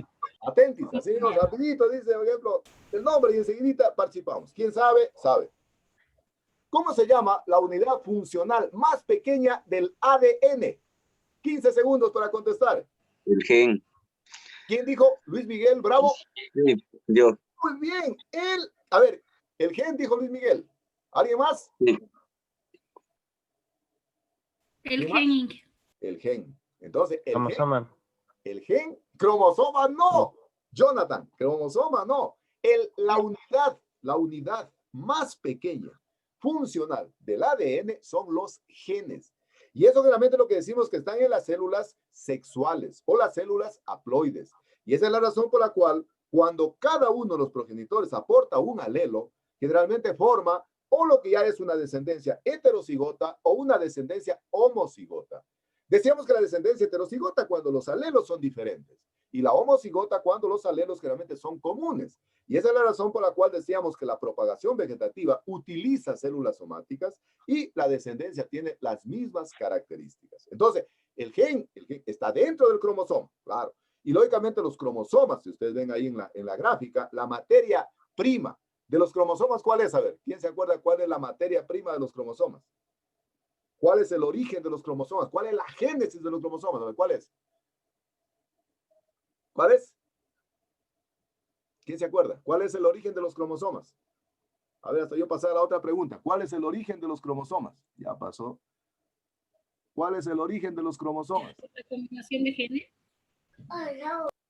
No. A ver, ¿cuál es el origen de los cromosomas? ¿Cuál es el origen de los cromosomas? ¿Quién se acuerda? A ver. El ADN. No. ¿Quién se acuerda cuál es el origen de los cromosomas? A ver. Nadie. Entonces sería la... ¿Cuál es el origen de los cromosomas? Nadie. La cromatina. Esta parece que creo que ya la vimos. La cromatina es el origen de los cromosomas. La cromatina, que es una especie de red que está en el interior del núcleo, es el origen de los cromosomas. Vamos a ver otra. Atentis, Atentis, entonces el que sabe, sabe rapidito. Para luego pasar a las preguntas. Atenti. Pregunta introductoria. Dice la pregunta. ¿Cómo se denomina cualquier cambio de carácter heredable en un individuo? 15 segundos. Ahí están las opciones. En la mutación, ingeniero. Mutación. Mutación, ingeniero. Mutación. ¿Quién dijo mutación? Anota, digan los nombres de quién dijeron mutación para poder calificar. Yo, ingeniero. Laura. Laura, ¿quién más? Viviana. Fabián, ingeniero. Muy bien. Mutación. Y entonces decíamos que la mutación Fabián, es la alteración. Fabián Chimo también. Ya, gracias, Edgar. Edgar Chimpo, ya. La mutación, decíamos que es la alteración del código genético. Es la alteración que tiene el código genético. Y decíamos, por ejemplo, que en el caso del cultivo de tejidos vegetales hay que evitar la luz ultravioleta o infrarroja porque es de carácter mutagénico. Yo les contaba a ustedes en la clase anterior que mi tutor decía en Cuba de que la luz ultravioleta, por ejemplo, puede producir esterilidad en los seres humanos. Y vamos con la última. A ver, para los que todavía no han participado. A ver. Atentis, para los que no han participado, así no me dicen el nombre nomás, y si tal vez. Pregunta introductoria. El que sabe, sabe. El que sabe, sabe. A ver, vamos ahí. ¿Cómo se llama el científico que acuñó por primera vez el término célula? 15 segundos, ahí están las opciones. 1. Ingeniero Robert Hooke, ingeniero. Robert Hooke. ¿Quién dijo? ¿Favorita? Sí, ingeniero. A ver, ¿quién se acuerda en qué año? Robert Hooke, ¿en qué año? En ¿En qué año? 1665. 1665. ¿Viviana? 1800. No, 1665. Viviana dijo, ¿no? Sí. ¿Viviana? ¿Viviana? Sí, Inge. Ah, entonces, Robert Hooke fue el que primera vez describió las células al observar en un tejido de alcornoque, de corcho, que es una salicácea, y que decíamos que tiene grandes espacios intercelulares entre las células vecinas, y observó como una parte, como un panal, como una celdilla. ¿Y por qué era celdilla? Le dijo el nombre de célula. Luego cambiaron y todas cuestiones, pero él observó, a ver, les pregunto, a los que no han participado, hay dos partes grandes, dos grandes zonas en la célula que son grandísimas. Se llama el paraplasma y el protoplasma. ¿Qué observó Robert Hooke? ¿Cuál de las dos zonas? ¿El paraplasma o el protoplasma? A ver. ¿Quién me dice qué observó Robert Hooke? ¿El protoplasma o el paraplasma? Lógicamente hay que saber qué es protoplasma y qué es paraplasma, ¿no? A ver, ¿se me fueron? A ver, ¿quién me dice qué observó? Eso hablé en la primera, segunda clase, ¿qué fue? A ver, ¿quién me dice qué observó Robert Hooke? Estoy de acuerdo. Fue el primero que observó las celdillas. Fue el dio célula. Luego cambió incluso el nombre de célula. 1665 dijo Vivianita. Perfecto, muy bien. Pero digo, ¿qué observó? En la célula hay dos grandes zonas, que es el paraplasma y el protoplasma. ¿El paraplasma? Paraplasma. ¿Y qué es el paraplasma? ¿Qué es el paraplasma? La parte muerta de la célula. Anita. La parte muerta de la célula. Excelente, Anita. Excelente, Anita. Fabuloso, maravilloso. Es el paraplasma. Es decir, la parte muerta, la parte ergástica, decíamos, de la célula. Y por eso él observó entonces celdillas vacías. Y esas celdillas vacías que él observó les dio el nombre de células, pero desde el punto de vista fisiológico, lo que él estaba observando era la pared celular. Y la pared celular, como utilizó células maduras, células viejas, en este caso de alcornoque o corcho, entonces él observó el paraplasma. ¿Y qué le cambia el protoplasma? Muy bien, Anita, felicitaciones, excelente. La parte muerta de la célula, la parte viva de la célula. La parte viva de la célula conformada, ¿por qué? ¿Por qué está conformado el protoplasma? ¿Por qué está conformado el protoplasma? A ver, ¿quién me dice por qué está conformado el protoplasma? ¿Por qué está conformado el protoplasma? Citoplasma. Citoplasma y el núcleo, ingeniero. Y el núcleo. El núcleo. Muy bien, Marita y Anita. Citoplasma y el núcleo. Y generalmente en cultivo de tejidos, el cultivo de protoplastos se hace para poder realmente interferir o poder ingresar información genética exógena. Es decir, los híbridos somáticos se aprovechan para hacer fusión de protoplastos. Y el protoplasto, desde el punto de vista del cultivo de tejidos vegetales, es generalmente la utilización del citoplasma y el núcleo. Hemos de ver en su debido momento que es necesario digerir la pared celular para poder liberar el protoplasto, y al quedar el protoplasto desnudo, generalmente queda la parte viva, la parte fundamental de la célula, y se puede hacer intercambio de información genética. Perfecto. Ahora sí, Jordi, primera pregunta. ¿Cuál era la primera pregunta? Rapidito. La primera pregunta era sobre la relación entre humedad relativa y precipitación. Perfecto. A ver, ¿quién me dice cuál es la relación que existe entre la humedad relativa y la precipitación? Ingeniero, la humedad relativa, Melanie o Mayra. ¿Ya? La humedad relativa es aquella que se encuentra en el aire, la que podemos encontrar debido a la evapotranspiración a la transpiración de las hojas o que los vegetales en sí, también de las aguas, de lo que es de los mares, así como del suelo, y la precipitación es la que se ocasiona cuando ya esta transpiración en el que está suspendida tiende a caer. Muy bien, Mayrita. Le pregunto, en Imbana, ¿cuánto será la humedad relativa en Imbana?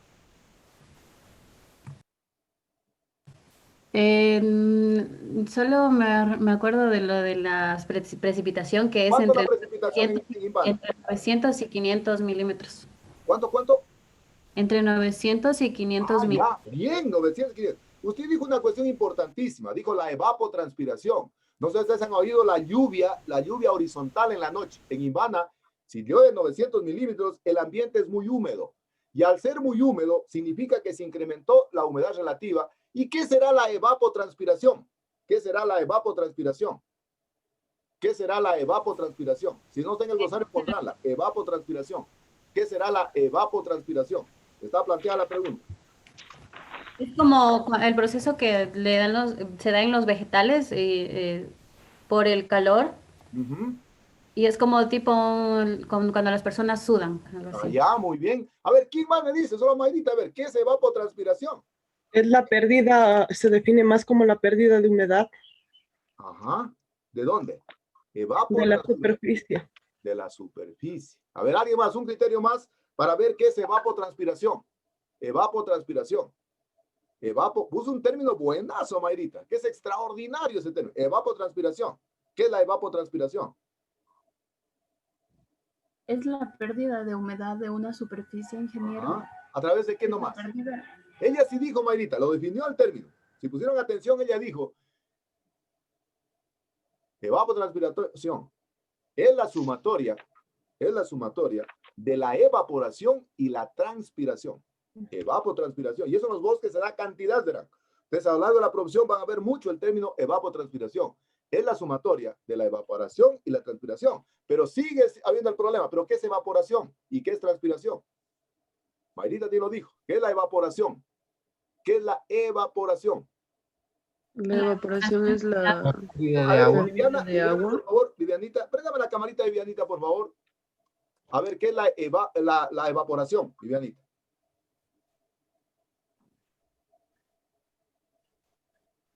Vivianita, ¿me está escuchando? Creo que se le cayó la señal. A ver, ahí está ya. A ver. La evaporación es la pérdida de agua. Ajá. ¿Desde dónde? ¿De una superficie? De una superficie. Vamos, entonces, la evaporación es un fenómeno físico, mediante el cual el agua de la superficie se pierde en forma de vapor. Evaporación. Entonces, es un fenómeno físico, mediante el cual entonces el agua de la superficie se pierde y forma vapor de agua. Y eso contribuye a la humedad relativa. ¿Y qué será en cambio la transpiración? A ver los demás. Entonces, voy a comenzar a nombrar, voy a comenzar a nombrar porque si no, no va, me es feo decirlo, pero voy a tener que nombrarlos. A ver, quisiera escuchar Paola, de paso que me prende la camarita. Paola, ¿qué será en cambio la transpiración? Así voy a hacer mejor. Créanme, lo que a mí no me gusta aquello preguntar personalizadamente, porque eso es para el colegio, ¿no? Pero en razón de que no participan. A ver, está acostada Paola, a ver, levántese Paola ya son las 9 de la mañana, trabajemos, levante al cuerpo para poder prender el micrófono y dígame qué es transpiración en cambio. Ya decíamos que la evaporación es un fenómeno físico. ¿Qué es la transpiración? Es la pérdida de agua. ¿Desde dónde? Ya sé. ¿Desde dónde? ¿Desde dónde? Jonathan Merino, de paso que me prende la camarita. ¿Qué es la transpiración? Así voy a hacer mejor. Así voy a hacer mejor. La transpiración es la autoregulación del cuerpo mediante la eliminación de agua hacia afuera. Muy bien. Dijo algo importante. Entonces, la transpiración es un fenómeno fisiológico, en cambio. Fisiológico. La evaporación era físico. Fisiológico, mediante el cual un tejido elimina el exceso de agua a la atmósfera en forma de vapor. Muy bien, Jonathan. Muy bien, Jonathan. Entonces, la transpiración es un fenómeno fisiológico, ¿verdad? La transpiración fisiológico, la evaporación físico. La transpiración, entonces, fenómeno fisiológico mediante el cual los tejidos eliminan el vapor de agua y se acumula en la atmósfera. Entonces, Mayrita dijo algo súper importante. Ella dijo de que la precipitación o la humedad relativa está directamente relacionada con la evapotranspiración. Es decir, que en la atmósfera encontramos la sumatoria de la evaporación y de la transpiración.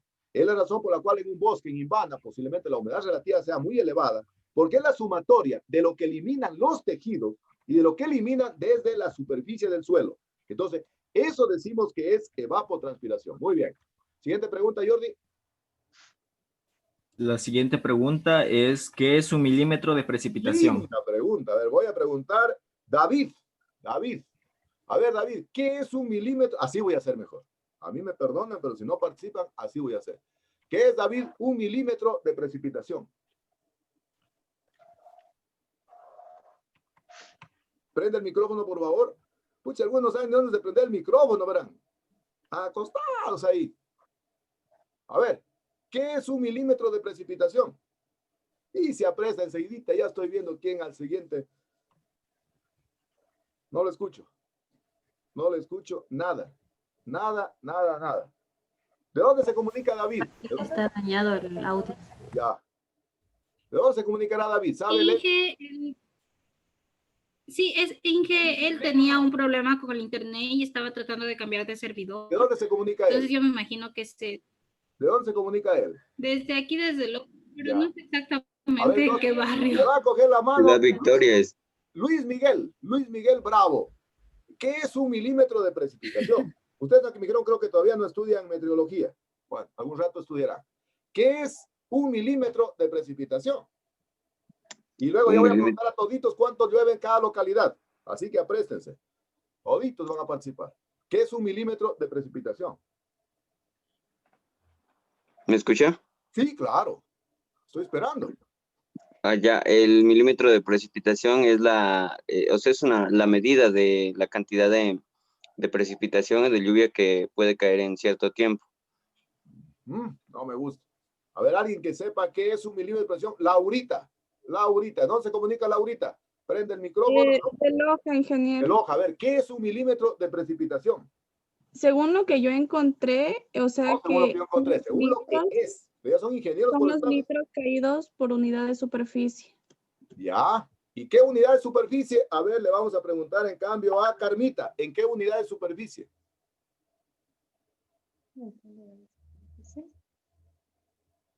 ¿En milímetros? No. Metros cuadrados. Yo, ingeniero.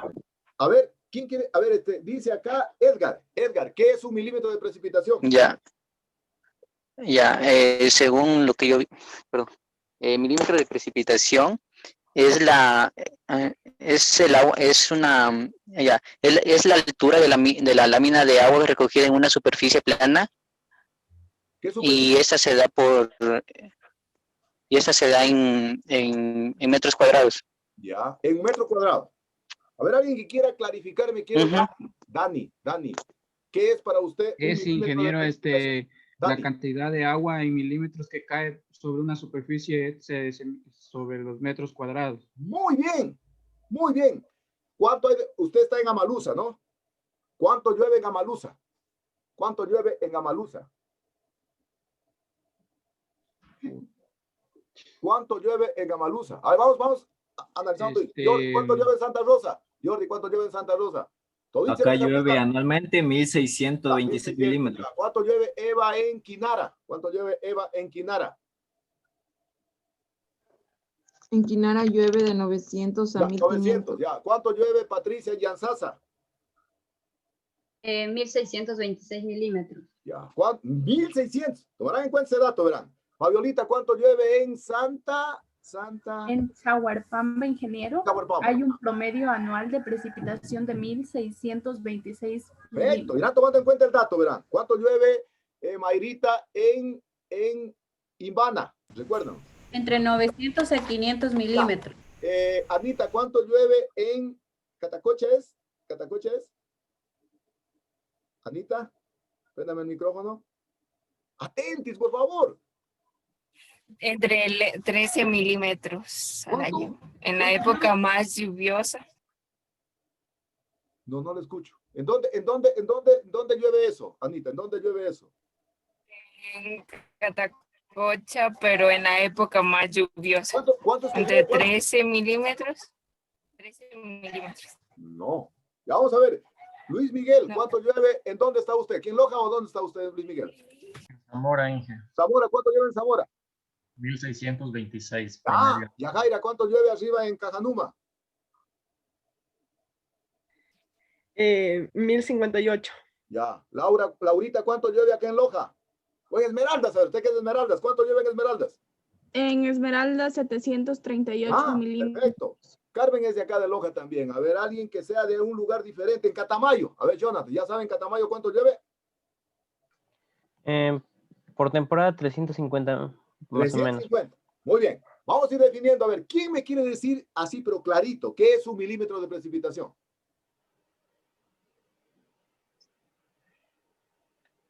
¿Qué es un milímetro de precipitación? Ingeniero, ¿Sí? es 1 milímetro de agua lluvia que equivale a 1 litro de agua por metro cuadrado.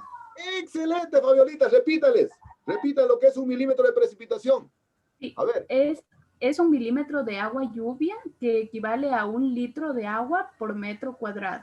Perfecto. Entonces, 1 milímetro de precipitación. Ustedes se van a dar cuenta entonces que los datos que dieron no son los adecuados. Entonces, 1 milímetro de precipitación es llover 1 litro por metro cuadrado. Es decir, si nosotros tuviéramos 1 milímetro de precipitación, tomarán en cuenta, ¿verdad? En 1 metro cuadrado, la lámina que se va a mojar es de 1 milímetro. De 1 milímetro. Por eso digo que el dato de Anita está mal, porque ella dice que en Catacocha llueven 13 milímetros, ¿verdad? Significa que se va a mojar solo 13 milímetros. ¿Qué significa? A ver, ¿qué significa Jonathan, en Catamayo, si llueven 350 milímetros? ¿Qué querrá significar? ¿Qué querrá decir? Con el razonamiento que ya nos hizo Fabiolita, muchísimas gracias, excelente Fabiolita. ¿Cuánto llueve en Catacocha entonces? Perdón, en Catamayo, si es 350 milímetros, ¿cuánto llueve? A ver. ¿Cuánto llueve en Yansasa, que me dijo 1600, Patricia? A ver, ¿cuánto sería entonces? ¿Y cuánto sería, Anita, si llueve 13 milímetros en Catacocha en el año? Para que vea que el dato está mal. Para que usted mismo vea que el dato está mal. Nadie. A ver, la localidad que ustedes tienen en cada lugar, relacionen cuánto llueve al año entonces. A ver, los son de acá de Loja. Si vamos que Loja llueve 800 milímetros. ¿Cuánto significa eso al año?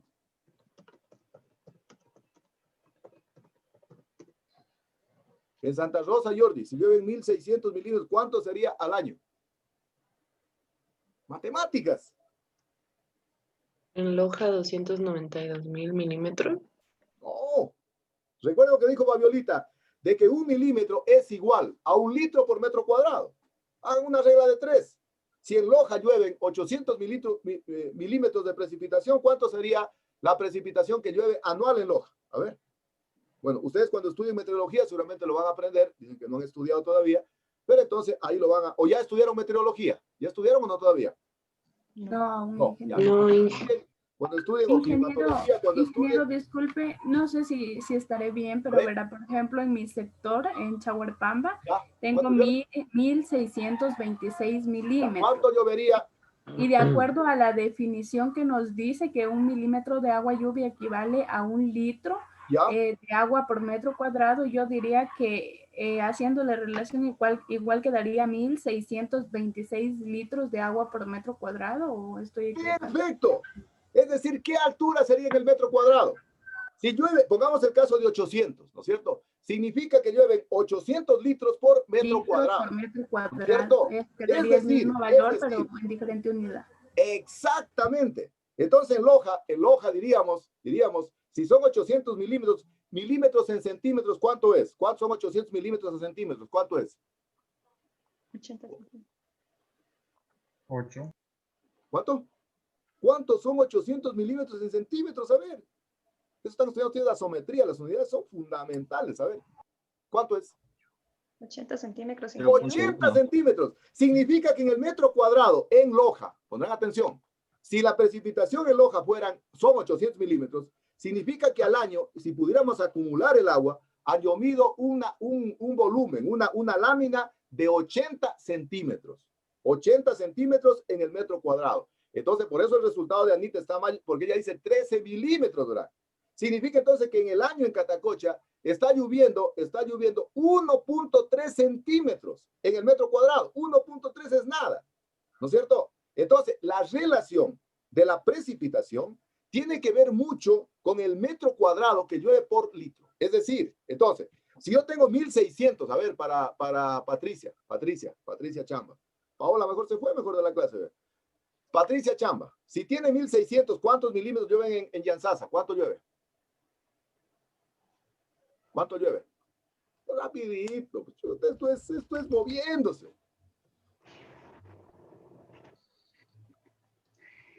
A ver, alguien más que me quiera decir. A ver, en Zamora, Luis Miguel Ochoa.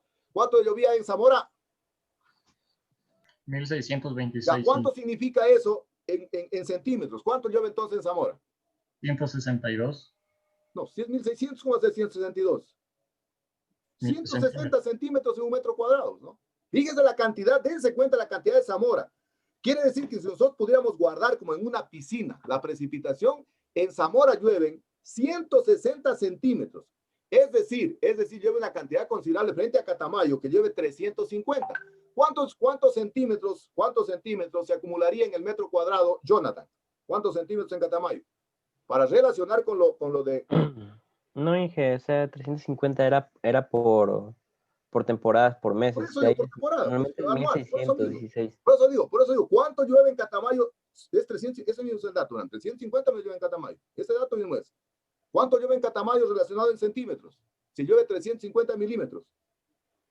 35 centímetros sería. No, 3.5. 35 centímetros en un metro cuadrado llueve en Catamayo y en Zamora llueve 160. Dense cuenta. Y entonces esa humedad que se incrementa en Zamora influye en el contenido de humedad de la atmósfera. ¿Estamos? Entonces, miren, esa es la importancia que existe entre la precipitación y la humedad relativa. Siguiente dato, Jordi. ¿Cuál era la siguiente? La siguiente pregunta era relacionada con lo que es la relación entre litro y centímetro cúbico. Ah, ya. Eso dejémoslo porque eso necesito que después de la práctica, eso necesito para después. La siguiente es floema y xilema. Eso quiero. Esa era la otra, ¿no? No, la siguiente pregunta, de hecho, era sobre el pH. ¿Cómo elevar el pH en el suelo y en qué tiempo se eleva? pH, a ver, el pH. ¿Cómo elevo el pH? ¿Cómo bajo el pH en el suelo? ¿Y por qué? A ver, ¿quién me consultó aquello? ¿Carmen quiere participar? ¿Cómo subo o cómo bajo el pH en el suelo? Disculpe, ¿sí me escucha? Para disminuir el pH, yo encontré que se utilizaban diversas técnicas, tales como agregar materia orgánica, agregar el sulfato de aluminio y agregar azufre. Eso para técnicas para bajar el pH. Ya. A ver, ¿quién consultó cómo subo y cómo bajo el pH? Si yo tengo para un pH, subir, Inge, ya, para subir se puede utilizar la aplicación de Cala Agrícola. Yo encontré eso. A ver, al contrario, ¿verdad? Al contrario. Un pH ácido, ¿qué tendrá? ¿Iones hidrógenos o iones oxidrilos? ¿Qué tendrá? Un pH ácido, ¿qué tendrá? ¿Iones hidrógeno o iones oxidrilos? ¿Oxidrilos? No, pH. Hidrogeniones. Hidrógeno. Un pH ácido tiene iones hidrógeno. Y un pH alcalino, ¿qué tipo de iones tendrá? ¿Hidrógeno o oxidrilos? Oxidrilos. Oxidrilos. Entonces, si yo quiero subir para bajar la cantidad de ácidos, ¿no es cierto? Que hay H, altísimo hidrógeno. Para poder subir el pH, tendría que utilizar una base, ¿no es cierto? ¿Y cuáles son las bases? Porque hay cantidad, a ver, ¿qué bases podría utilizar? Lo que dijo antes, Hidróxido de calcio. aluminio, calcio, sulfato de calcio, ¿no? Sulfato de zinc. Es decir, para subir el pH. Bromita. Para bajar la cantidad de hidrógenos y subir la cantidad de oxidrilos. Y si yo tengo el pH, en cambio, muy alcalino, donde predominan los iones oxidrilos, ¿qué haría para bajarlo? Para bajar yo también encontré otros métodos, que son, por ejemplo, la aplicación de azufre, el sulfato de hierro, los ácidos disueltos en agua, como por ejemplo el ácido fosfórico, el ácido nítrico, el ácido cítrico, los fertilizantes nitrogenados, y también encontré lo de la compañera, que era materia orgánica. Excelente, Jordi. Fíjense, él dice que para bajar el pH alcalino, bajarlo un poco, dice que hay que poner ácidos. ¡Claro! Porque no ven que el pH alcalino está cargado de iones oxidrilos. Entonces hay que ponerle, en cambio, en este caso, iones hidrógeno para poder bajar el pH. Eso entonces se hace en el campo. Entonces, normalmente en el campo, en suelos, se pone materia orgánica para subir el pH, o se pone, como en el caso que dice Jordi, algún elemento que tenga un ácido para bajar el pH. En cultivo de tejidos, lo cambiamos al pH automáticamente. ¿Qué dicen ustedes? A ver, vamos a ver, razonen, piensen, a ver. Si yo tengo un medio de cultivo ácido, ¿cómo subiría el pH ya con un producto químico? Y si yo tengo un pH alcalino, ¿cómo bajaría ese pH alcalino? Pregunta para la otra clase mejor. Ya pregunta, ¿cómo subo y cómo bajo el pH ácido alcalino? Pero ya de un medio de cultivo. De un medio de cultivo, ya no del suelo. Nos vamos a la materia. Medio de cultivo. ¿Cómo subo el pH ácido de un medio de cultivo y cómo bajo el pH alcalino de un medio de cultivo? Para la siguiente clase. Y la otra pregunta era sobre, Jordi. La otra pregunta era sobre... Floema y xilema. Sí, ¿cómo? No, del xilema y floema, le respondieron a esa misma clase, si no me recuerdo, y solo llegamos hasta las preguntas del pH. ¿Ya? ¿No hay más preguntas? La otra era solo la relación entre el milímetro y el litro, lo que ya respondió. Sí, eso que dijimos recién. Voy a explicarles, ¿se acuerdan que les dije? No, sí quedó otra pregunta. ¿Qué debo anillar? No era que, ¿Qué debo anillar? ¿Qué debo anillar para secar un árbol? ¿Que solo le afecto al floema o le afecto al xilema? Pero esa pregunta quedó. A ver. ¿Se acuerdan aquello? Esa creo que era como hace 2 clases y esa de ahí no... No, la pregunta que quedó, ¿qué debo afectar? Si ahí me soy como ingeniero forestal, ¿qué debo afectar en el corte? ¿El floema o el xilema? ¿Qué debo afectar? ¿El floema o el xilema? Sería parte del problema. ¿Puedes repetir la pregunta, Inge? A ver, la pregunta era, ¿se acuerdan que usted la semana pasada hablamos sobre los vasos del floema y los vasos del xilema? Decíamos que el floema conduce la savia elaborada desde la hoja, donde se hace la fotosíntesis, hasta el resto de la planta. Y en cambio el xilema conduce el agua desde la raíz hasta la parte superior. Decíamos que un árbol de 40 metros es como un edificio, ¿no es cierto? Un edificio. Entonces yo le decía, si yo quiero secar un árbol, ¿qué afecto? Si afecto a un corte, bueno, yo les dije incluso cuando estuvimos en el Ministerio del Ambiente, había que cortar unos árboles que estaban en la Tebaida, pero estaban cerquita de unas casas que afectaban realmente si se caían, como nos afectaron a nosotros acá el invernadero, ¿no?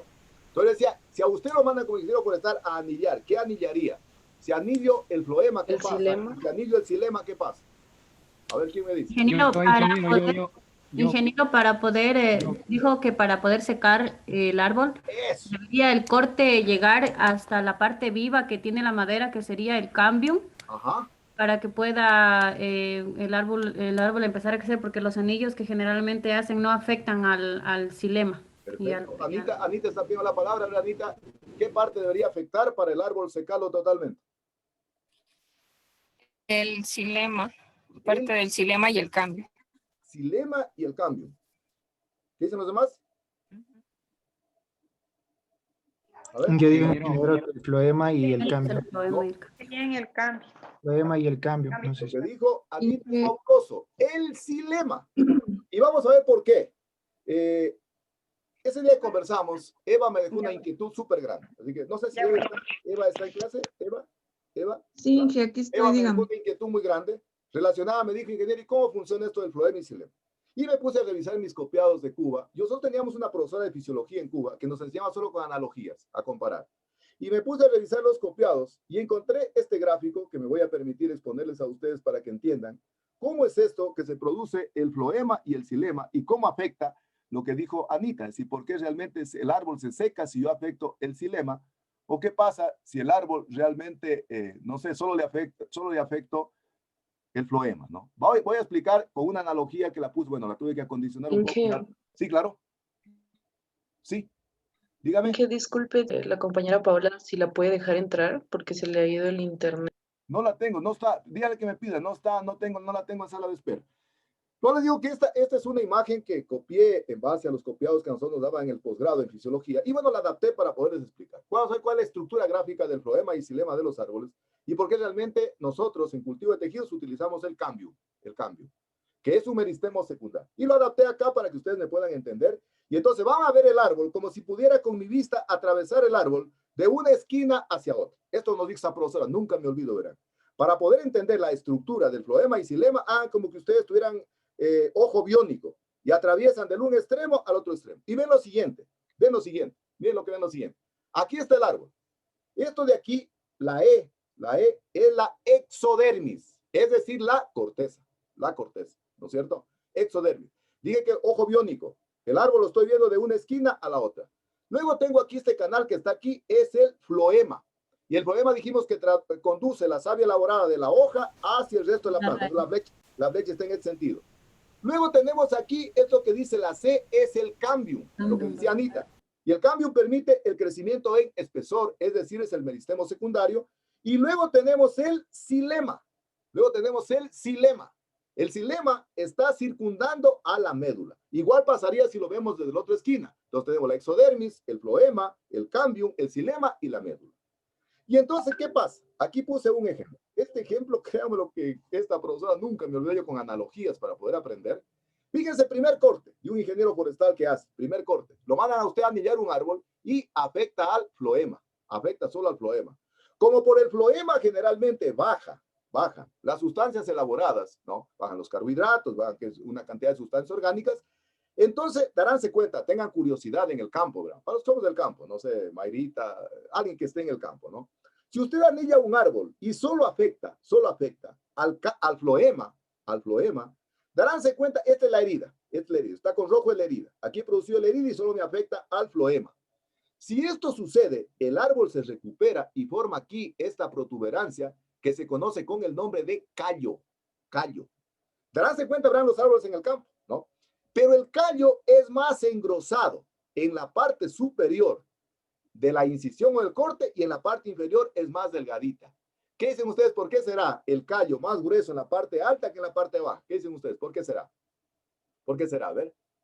¿Qué dicen ustedes? Porque a la parte alta le llega más rápido las proteínas. Excelente, Vivianita. Excelente. Se queda aquí la parte superior a la herida, es donde se engrosa, porque los alimentos solo llegan hasta esta parte y para acá abajo ya no pueden circular. Y acá abajo incluso el tejido se vuelve más flaco. Daránse cuenta en el campo. Eso se ve en el campo. Entonces, si usted anilla un árbol y le afecta solo el floema, como las sustancias circulan en forma descendente, generalmente el callo o la protuberancia se incrementa en la parte superior y en la parte baja se vuelve inferior. Eso es fisiología. Siguiente. Si yo afecto al cambio, como dijeron ustedes, generalmente el cambio permite el crecimiento en espesor. Y el árbol se cubre aquí, así como les puse aquí, se cubre la herida, el callo que se forma ahí, se cubre la herida, se suelda y el árbol sigue creciendo. Vivito y coleante, el árbol sigue creciendo. Entonces, el árbol continúa desarrollándose a pesar que se produjo ese corte. ¿Por qué? Porque el cambium, como regenera, es un tejido secundario. El cambium es el meristemo secundario, ¿no? Que genera el crecimiento en espesor. Es decir, el DAP, el CAP de los árboles, se produce por el crecimiento de esto, ¿no es cierto? Por el crecimiento de esto. Entonces, y luego tenemos aquí lo que decía Anita, ¿no? Si se afecta al silema, recuerden que el agua está subiendo aquí. ¿Qué pasará? A ver, ¿qué pasa? Entonces ya sabemos que la parte superior se forma un callo, porque como dijo Vivianita, los alimentos solo quedan retenidos en la parte superior de la herida. Pero ¿por qué en cambio se seca o se muere el árbol de manera regresiva desde el meristemo hacia la raíz si se produce realmente este tipo de afectación al xilema? Lo que dijo Anita. ¿Por qué será? A ver, ¿quién me dice? Porque ya no estaban llegando ni sal ni nutrientes para hacer la fotosíntesis. Excelente, Jordi. No está subiendo el agua, pues, ¿no es cierto? Y el agua es como, digamos, que cortaran una manguera, ¿no? Alguien está, qué sé yo, tomando un baño y le cortan la manguera o le cortan la cortadora y no puede seguir bañando. Es decir, recuerden ustedes que la savia bruta sube por los vasos del xilema, así como está aquí, miren, así como está aquí. Entonces el árbol termina muriendo. ¿Por qué? Porque generalmente el agua que sube desde la raíz hasta el ápice no llega acá arriba. Es decir, lo que yo les ponía a la comparación, si yo tengo un eucalipto de 40 metros de altura, que puede ser semejante, no sé, a un edificio de 20, no sé, o de más pisos, ¿no es cierto? ¿Cómo sube el agua al piso 20? Sube a través de una bomba, bombea. Pero ¿qué pasa si se daña la bomba? Los inquilinos del 20º piso dirán, señores, saben que no tenemos agua, ¿no es cierto? En el xilema pasa exactamente igual al edificio. Y esta es la analogía que nos hacía esta profesora de fisiología. Decía, ¿por qué se muere el árbol si yo lo anillo al xilema? Porque el agua que se moviliza por los vasos del xilema, ¿no? Y que suben desde la raíz hacia la parte foliar del árbol, no llega al meristemo terminal y el árbol comienza a morirse de manera regresiva, ¿verdad? ¿Por qué se morirá de manera regresiva? Es decir, desde el ápice hasta la raíz. ¿Por qué se morirá? Porque en el ápice, digamos, todavía tiene agua hasta que se seca. Al contrario. Verán que el árbol sí, perdón, en la raíz todavía tiene agua. Es decir, les voy a poner el mismo ejemplo de los inquilinos. El inquilino del piso 20 se queja primero, después el del 19, después el del 18, hasta que posiblemente se afecta hasta el del piso 3. ¿Por qué digo que el árbol muere de manera regresiva? Pero todavía no me han contestado eso. ¿Por qué el árbol moriría? Va disminuyendo de forma ascendente, como la comparación que hace del piso. Supongamos que hay una cisterna en la terraza. Entonces el agua baja y a medida que va terminándose el agua, va disminuyéndose hacia la parte interna, hacia el primer piso, supongamos. Superior. Muy bien, Anita. Excelente. Extraordinario. Fabuloso. Es decir, recuerden ustedes que decíamos que el agua se mueve por ósmosis. ¿Se acuerdan lo que era la ósmosis? ¿Qué era la ósmosis? El proceso de fotosíntesis invertido. No, ósmosis. ¿Qué era la ósmosis? Es el proceso de absorción de agua de afuera hacia adentro.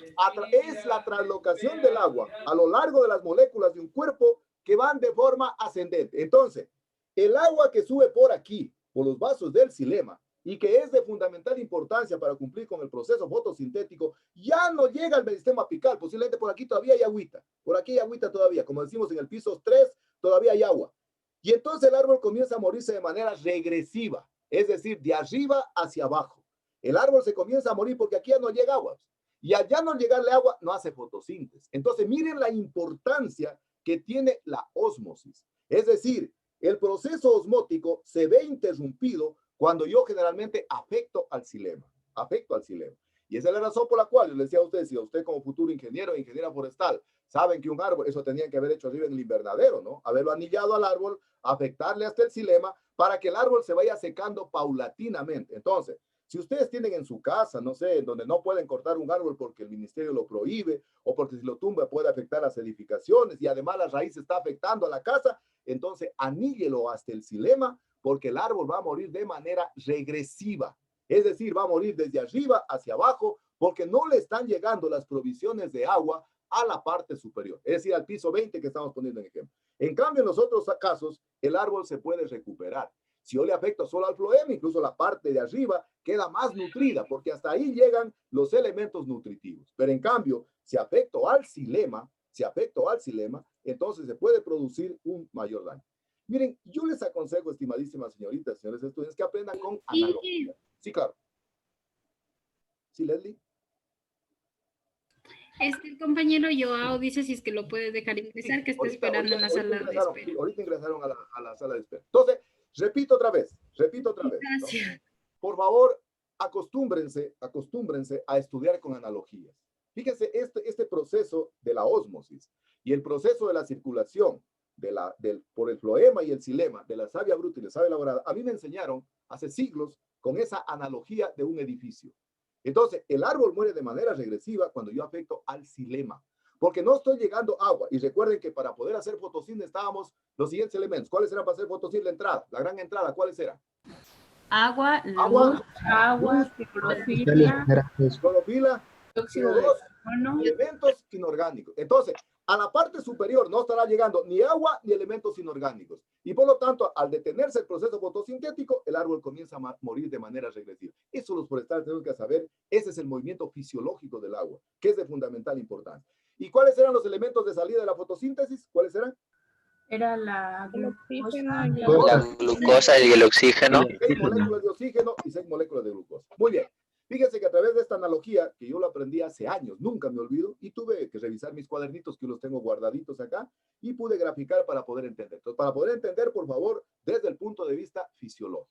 Bien, entonces, pues, si Dios lo permite, nos estamos viendo la próxima. No sé si tienen alguna pregunta, tal vez. ¿Alguna pregunta, tal vez, quedó al final? Ingeniero, una pregunta, por favor. Sí, claro, claro. ¿Qué es turba rubia? Turba rubia. Turba. Ajá. Ya. La turba rubia, miren, generalmente es el humus que se obtiene a veces de las raíces de los árboles, ¿no? Y que tienen una coloración, por ejemplo, en el caso del pino. En el caso del pino, tienen una gran cantidad de micorrizas, ¿no? Entonces, la turba generalmente es, yo diría, la descomposición de la materia orgánica. Dicen, esto es turba. Y generalmente se vuelve rubia, se vuelve un poquito media anaranjada, cuando generalmente las hojas tienen esa coloración. Entonces, pero la turba es, digamos, la descomposición de la materia orgánica previa realmente a hacer humus. ¿Estamos? Eva. Ya, Inge, gracias. Muy bien. ¿Alguna otra pregunta? Recuerden que salieron hoy términos nuevos del glosario. ¿Cuántos términos tenemos en el glosario? Verán eso de floema, xilema, cambium, el milímetro de precipitación, humedad relativa, evapotranspiración, transpiración, todos esos tienen que estar en el glosario. ¿Cuántos términos tenemos? Yo tengo 99, ingeniero. Vale, ya tenemos que ir pasando a la barrera de los 100, ¿no? Bien. Yo tengo 103. Gracias. Entonces, permítanme realmente agradecerles por haberme permitido trabajar con ustedes en esta clase. Yo siempre digo que soy un privilegiado de tener trabajo y tener esta capacidad receptiva de mis estudiantes para poder trabajar. Así que muchísimas gracias. Dios les pague por brindarme el privilegio de trabajar y, bueno, aportar en algo a la formación profesional, pero sobre todo a mí me interesa aportar a la formación personal, es decir, a la motivación individual. Recuerden que decíamos que para que un estudiante tenga éxito debe tener atención, motivación y emoción. Nunca hay que dejarnos de emocionar y decíamos que todo lo que se nomencla existe, lo que no se nomencla no existe y el amor no puede prescindir de las palabras. Decíamos que es de fundamental importancia, entonces nosotros tratar de trascender. Decíamos que en la vida no hay cosas bonitas, en la vida hay momentos.